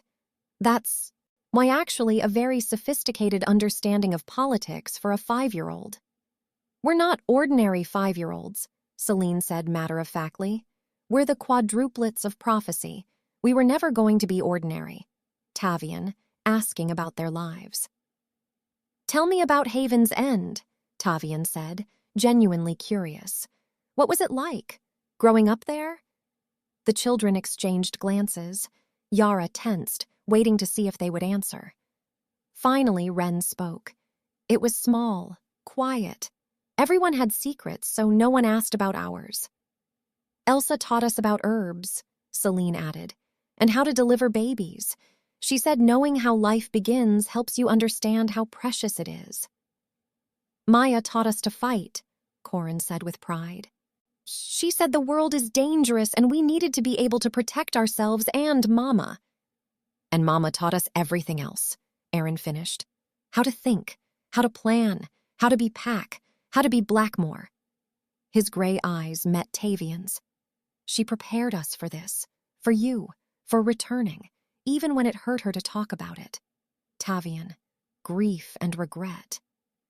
Tavian's voice, quiet, pained. Tavian's throat tightened. I'm sorry, he said for what felt like the 1,000th time. I'm sorry you had to grow up without me, that you had to hide, that your mother had to carry that burden alone. Yara, complex emotions. I wasn't alone, Yara said softly. I had them, and Masa, and a whole village that became family. You can't give me back those years, Tavian. They're gone, but... She looked at the children. Maybe you can be present for the years ahead. It wasn't forgiveness, but it was permission to try, to be better, to earn his place in their lives. Montage, building relationships over months. The weeks turned to months. Tavian learned his children, really learned them, not just as heirs or prophecies, but as people. Aaron, intellectual connection. Aaron loved strategy games. Tavian began teaching him chess, only to find himself outmaneuvered by a child who could predict 6 moves ahead. They would spend evenings in the library, discussing pack politics, military history, the art of leadership. "Why did grandfather marry grandmother?" Aaron asked one night, his finger tracing battle formations in a history book. Tavian sighed. Political alliance. Her family controlled the Eastern Territories. It was strategic. Did he love her? No. Aaron nodded slowly. That's why she's the way she is. She knew she wasn't chosen for herself, so she made herself necessary, made you dependent on her. Control was the only love language she understood. 5 years old, and he understood family dysfunction with the clarity of a therapist. Corin, physical connection. Corin needed to move, to fight, to burn off the constant energy that came with his alpha fire. Tavian began training with him each morning, sparring, running, teaching him combat forms. "Harder!" Corin demanded during a training session, his small fists pummeling the practice dummy. "You're 5, Tavian laughed. "You're already hitting harder than most 10-year-olds. I need to be stronger, to protect them." Corin's eyes blazed gold. "I'm the warrior. That's my job. To protect Mama and my siblings." Tavian teaching proper lessons. "It's my job to protect all of you," Tavian said gently, kneeling to Corin's level. "You're a child, Corin. You shouldn't have to carry that burden." "But I do anyway," Corin said simply, "so teach me to carry it better." Celine. Emotional connection. Celine was hardest for Tavian to understand. Her empathic gift made her painfully aware of everyone's emotions, including his grief, his regret, his desperate hope for redemption. "It hurts you," she said one day, finding him alone in his study. "Seeing us, seeing what you missed." Tavian's breath caught. "Yes. Good." But her voice wasn't cruel. It was assessing. "Pain means you care. Mama says people who don't feel pain about their mistakes never learn from them." She climbed into the chair beside him, uninvited, as simply deciding she belonged there. "You're trying," she said, her small hand finding his. "I can feel it, the trying. It's hard work trying to be better. Most people don't bother." "Thank you," Tavian whispered. "You're welcome." She squeezed his hand. "But you still have a long way to go." Ren's spiritual connection. Ren was the most mysterious. His dreams, his prophecies, his connection to things beyond normal perception made him seem almost otherworldly. "When will you believe you've earned us?" Ren asked one night, appearing in Tavian's doorway like a small ghost. I don't know," Tavian admitted. "Maybe never. Maybe I'll spend my whole life trying." "Good answer." Ren padded over to the bed and climbed up without asking. "I dreamed about you. Before we came here, you were crying, looking for something you lost." "You," Tavian said softly. "All of you. I was looking for all of you, and I didn't even know it." Ren tilted his head, studying him with ancient eyes. "In my dreams, you find us. And then you spend the rest of your life making sure we never feel lost again." "Does it work?" Tavian asked. "In your dreams?" Ren smiled. "Sometimes. The future isn't fixed, but in the good versions, the ones where everyone chooses right, yes, it works." The turning point came on an ordinary Tuesday morning. Tavian was training with Corin as usual, teaching him advanced defensive forms that the boy absorbed like a sponge. Aaron was nearby, reading on a bench. Celine was in the gardens with Yara. And Ren. Ren was standing perfectly still, his eyes glazed, his small body rigid. "Is Corin," noticing first. "Papa," Corin said, and Tavian's heart leapt at the word, still so new, still so precious. "Something's wrong with Ren." Ren, prophecy seizure. Ren's voice, distant, speaking in prophecy. Tavian ran to the boy, Aaron close behind. Ren's eyes had gone completely white, and when he spoke, his voice was layered, multiple tones, old and young at once. "The shadow comes," Ren said. "3 days hence. The cult of the primal wolf. They know about us. They're coming for the quadruplets, to take us, to use us, to break the seals that bind the old magic.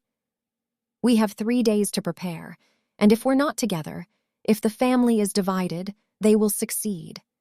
Ren collapsing. Ren collapsed. Tavian caught him, the small boy's body limp and cold. "Get your mother," Tavian commanded Aaron. "And Maya. Now!" Emergency meeting, the family. Within minutes, they were all gathered in Tavian's war room. Yara, Maya, the 4 children, Tavian, and his most trusted guards. "Tell me everything," Tavian said, looking at Ren. The boy, recovered now but pale, spoke with absolute certainty. "There's a cult. They've existed for centuries. They believe that when the quadruplets of prophecy are born, they can be used as keys. To unlock the primal wolf, the first wolf, the one who was neither fully human nor fully animal, a god in chains. They think we can free it," Aaron added, piecing it together. "And if they control us, they control the most powerful force in wolf history." 3 days, Celine whispered. "They attack in 3 days." Tavian, tactical response. "Then we prepare," Tavian said, falling into alpha mode. "We fortify the palace. Ought to double the guards, set traps, and—" He looked at Yara. "We work together, all of us, as a family." Yara, the choice. This was it, the moment. Yara could say no, could take the children and run as she'd been prepared to do for months, could choose safety over staying, but she looked at her children, at the determination in their faces, at the way they stood close to Tavian now, accepting him as part of their pack. And she made her choice, Yara's voice, resolved, choosing him. "Together," she agreed. "But Tavian, if this goes wrong, if they get past our defenses—" "They won't!" Tavian interrupted fiercely. "I failed to protect you once. I won't fail again. Not you, not them, never again." The preparation montage. For 3 days, Ravenrest became a fortress. Tavian coordinated defenses. Yara taught the children emergency protocols. Maya trained the guards. The council members were briefed. Every wolf in the pack was put on alert. And slowly, through the shared danger, through the joint purpose, Tavian and Yara remembered how to work together. Tavian found Yara on her balcony, staring out at the forest where the attack would come from. "They're asleep," he said softly. "All 4 of them, in your bed, piled together like puppies." Yara smiled despite her fear. "They do that when they're scared. Draw strength from each other." Tavian confession. "I don't deserve you," Tavian said quietly. "Or them. I know that. I've always known that, but Yara—" He stepped closer. "I need you to know that I never stopped. That the bond breaking didn't change." He couldn't finish. The words were too hard, too vulnerable. Yara understanding. "I know," Yara said softly. "I can feel it sometimes, in the way you look at me, in the way you say my name. The bond is gone, Tavian, but what you felt for me, that didn't die with it." "No," he agreed. "It grew, changed, became something different, something that has to be earned instead of given by fate." Yara, not quite forgiveness, but close. "Ask me again," Yara said. "After tomorrow. After we've faced this threat together. After you've proven that you can protect them, protect us, protect what we've built. Ask me then if I can trust you with more than co-parenting. And if I prove it, Tavian's voice was barely a whisper. Then we'll see, Yara said. One day at a time, one choice at a time, one step toward rebuilding what was broken. It wasn't a promise, but it was hope. And for now, that was enough. The attack came at midnight, as Wren had prophesied. They came not as wolves, but as something older. Humans twisted by dark magic, their eyes gleaming with unnatural light. 20 of them, cloaked in shadows that seemed to drink the moonlight. The cult of the primal wolf. The battle, coordinated defense. The palace guards engaged them at the outer walls, but these were no ordinary attackers. They moved with supernatural speed, fought with unnatural strength. Fall back to the family wing, Tavian commanded. Protect the children. The children, not helpless. But the children were not hiding. Against orders, against every protective instinct, all 4 had taken positions in the defensive formation. We're not bait, Aaron said calmly. We're the prize. So we're also the trap. The family fights together. What followed was a battle that would be remembered in pack history. Tavian fought like the Alpha King he was meant to be, his wolf massive and terrible in its fury. Yara moved like liquid death, protecting her children with ferocity that made the attackers hesitate. Maya was everywhere at once, a silver blur of claws and teeth, and the children. The quadruplets fought as one. The children's power manifesting fully. Aaron's gift for reading intentions meant he knew where attacks would come from before they landed. Corin's alpha fire blazed, driving back shadows with pure light. Celine's empathic projection created waves of fear and confusion in the attackers, and Wren's prophecy guided them. Left! 3 seconds! Duck! Allowing them to move like they could see the future. Together, they were unstoppable. The cult leader, final confrontation. The cult leader, a man whose name was lost to darkness, broke through to the inner chamber where the children fought. You will come with me, he commanded, power radiating from him. You are the keys, the chosen, the... Wren prophecy speaking. We are the end of you, Wren interrupted, his eyes blazing white. You sought to use us, but you failed to understand what we are. We are not keys, Aaron added. We are locks, Celine continued. And we choose to keep the primal wolf bound, Corin finished. The 4 children joined hands, their power combined, not just alpha force, but something older. The prophecy made manifest, the binding renewed. The cult leader screamed as his magic unraveled. The shadowed attackers collapsed, their dark enhancements stripped away. And in the aftermath, Tavian understood. His children weren't just powerful, they were guardians, protectors of the balance between wolf and wild, between civilization and chaos. They were exactly what the world needed. Aftermath family standing together. When dawn broke, the palace was secured. The cult members were captured, and the family stood together on the battlements, watching the sun rise. You were right, Yara said softly to Tavian. You didn't fail, you protected us. We protected each other, Tavian corrected, as families should. The moment. Wren calls him Papa. Little Wren tugged on Tavian's sleeve. The king knelt down, and the boy looked at him with those ancient eyes that had seen so much. Papa, Wren said simply, not father, not the king, Papa. Tavian pulled all 4 children close, tears streaming down his face. He had finally earned them. 6 months after the battle, the kingdom of Ravenrest was at its most peaceful it had been in years. Tavian and Yara had finally, tentatively agreed to a private rebonding ceremony.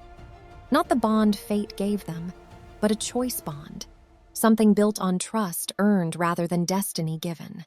The children were thriving. Aaron was being tutored in strategy and politics. Corin had his own training master. Celine was learning the art of diplomatic empathy. And Wren's prophecies were being recorded by pack historians. Everything was perfect. Too perfect.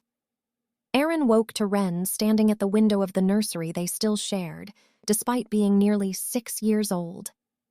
"Another dream?" Aaron asked quietly, careful not to wake Corin and Celine. "Not a dream," Wren whispered. "A waking vision." "Aaron." "There's someone in the courtyard." Aaron investigating. Aaron joined his brother at the window. Below, in the moonlit courtyard, stood a figure, tall, weathered, wrapped in a traveler's cloak. Not an assassin. Aaron's gift would have screamed danger. This was something else. The man looked up. His hood fell back, revealing a face that Aaron had only seen in portraits. Gray eyes, Blackmore eyes, older, weathered by decades and battle and exile, but unmistakable. "Goddess," Aaron breathed. "That's grandfather," Wren finished. "The king everyone thought died in the Great War. He's been watching us, watching the palace, for weeks." The confrontation. Aaron goes to meet him. Aaron didn't wake his siblings, didn't call the guards. Some instinct told him this moment was meant for him alone. He slipped out through the secret passage they'd discovered their first week in the palace, emerging in the courtyard. The old wolf smiled sadly. Old King's voice, gravelly, weighted with knowledge. "I wondered which one of you would come," he said. "The strategist, of course. You knew I wasn't a threat." "Who are you?" Aaron asked, though he already knew. "I am Aldrich Blackmore, once king, now exile. Your grandfather, though I have no right to claim that title." "Why are you here?" Aaron asked. Aldrich's expression grew grave. "To warn you. The cult you defeated 6 months ago, they were a splinter faction, zealots acting without approval from the true power. There is an organization, ancient, powerful, patient. They have been preparing for the quadruplets for centuries. The cult was their test, to see how strong you were. How well protected." "And we passed," Aaron said, his mind racing. "We showed them exactly how powerful we are, how well trained, how unified." "Yes." Aldrich stepped closer, urgency in his voice. "Which means next time they won't attack directly. They'll be subtle, political, they'll infiltrate, manipulate, turn the pack against itself." "The prophecy of the quadruplets," Aldrich continued, "is incomplete. What the pack knows is only half the truth. Yes, you are guardians. Yes, you keep the primal wolf bound. But you are also the catalyst. When the 4 of you reach your full power, when you finally unite completely, you will have the choice to either strengthen the bindings forever or shatter them completely. To end the age of wolves or begin a new one. To maintain the balance or overthrow it entirely. That's why they want us," Aaron said softly. "Not just to free the primal wolf, but because we're the pivot point, the fulcrum, the ones who will decide the future of all wolfkind." "Yes," Aldrich's eyes were sad. "And there are forces on both sides, those who want the old ways preserved and those who want them destroyed, all preparing to influence your choice." "Tell your father to watch the southern borders," Aldrich said urgently. Vela wasn't working alone. She was recruited. Promised power, promised control if she would weaken Ravenrest from within, make it vulnerable, pave the way for invasion. "She failed," Aaron pointed out. "She did, but her handlers didn't die with her exile. They're still out there, and they're coming. Not tomorrow, maybe not even next year, but they're coming for you. Ye little alpha. And next time, they won't use daggers. They'll use magic. They'll use politics. They'll use your own pack against you." "Why tell me this?" Aaron asked. "Why not warn Tavian yourself?" Aldrich's smile was bitter. "Because I made my choice years ago. I saw what was coming. The machinations, the prophecy building toward fulfillment, and I ran. I abandoned the throne, faked my death because I was too weak to face what was required. Tavian thinks I died a hero. Let him keep believing that, but you..." He looked at Aaron with something like pride. "You're stronger than I ever was, smarter, and you have something I never had." "What?" "3 siblings who would die for you, parents who finally learned to choose love over duty, and a prophecy that doesn't have to define you. Make your own path," Aldrich said. Don't let them make you into weapons. Don't let them force the choice before you're ready. And when the time comes, when you stand at the crossroads between the old world and the new, remember that you're more than prophecy. You're people, your family, and that's worth more than any destiny. I'll tell them, Aaron said, about the threat, about the larger conspiracy, but he hesitated. If you're really my grandfather, why won't you come back? Help us prepare? Because my presence would complicate things, raise questions, divide loyalties. Aldrich turned to leave, melting back into shadows. Tell your father I'm proud of him. Tell him he became a better king than I ever was, a better father, a better man. And tell him to guard the bloodline, because you four aren't just his children. You're the future of our entire species. Before Aaron could respond, could call for guards, could demand he stay, Aldrich Blackmore vanished into the woods beyond the wall. Gone, like a ghost, like a memory. Aaron stood alone in the moonlit courtyard, processing everything he'd learned. Then he turned and walked back to the nursery, where his siblings slept, where his family was. Ren was sitting up in bed, his eyes glowing faintly in the dark. You heard, Aaron said, not a question. I dreamed it while it happened, Ren confirmed. There's a storm coming, bigger than the cult, bigger than anything we've faced. Are we ready? Aaron asked his youngest brother. Ren looked at Corin and Celine, still sleeping peacefully. At the window where their parents' quarters could be seen. At the palace that had become their home, their fortress, their kingdom to protect. No, Ren said honestly, but we will be. Aaron climbed back into bed, but his mind was racing. Strategies forming, defenses planning, the tactician in him already preparing for a war that might not come for years. The prophecy says we get to choose, Aaron said softly. Then we choose together, Ren agreed. Always together. Aaron looked at his siblings, Corin the warrior, Celine the heart, Ren the dreamer, and made a silent vow. Whatever came, whoever threatened them, whatever forces arrayed against them, they would face it as they had faced everything else. Together. Dawn broke over Ravenrest, painting the sky in gold and crimson.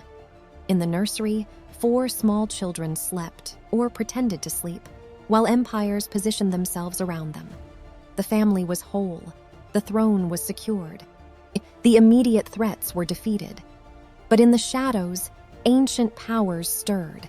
The quadruplets of prophecy had revealed themselves. The world knew they existed.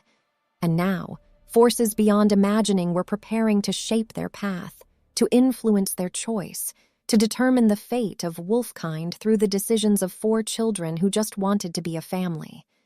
The story of Yara Moonwhisper, the barren queen who wasn't barren, the rejected mate who returned triumphant, the mother who defied an empire, was complete. But the story of Aaron, Corin, Celine, and Ren? That story was only beginning, and the world would never be the same. The end.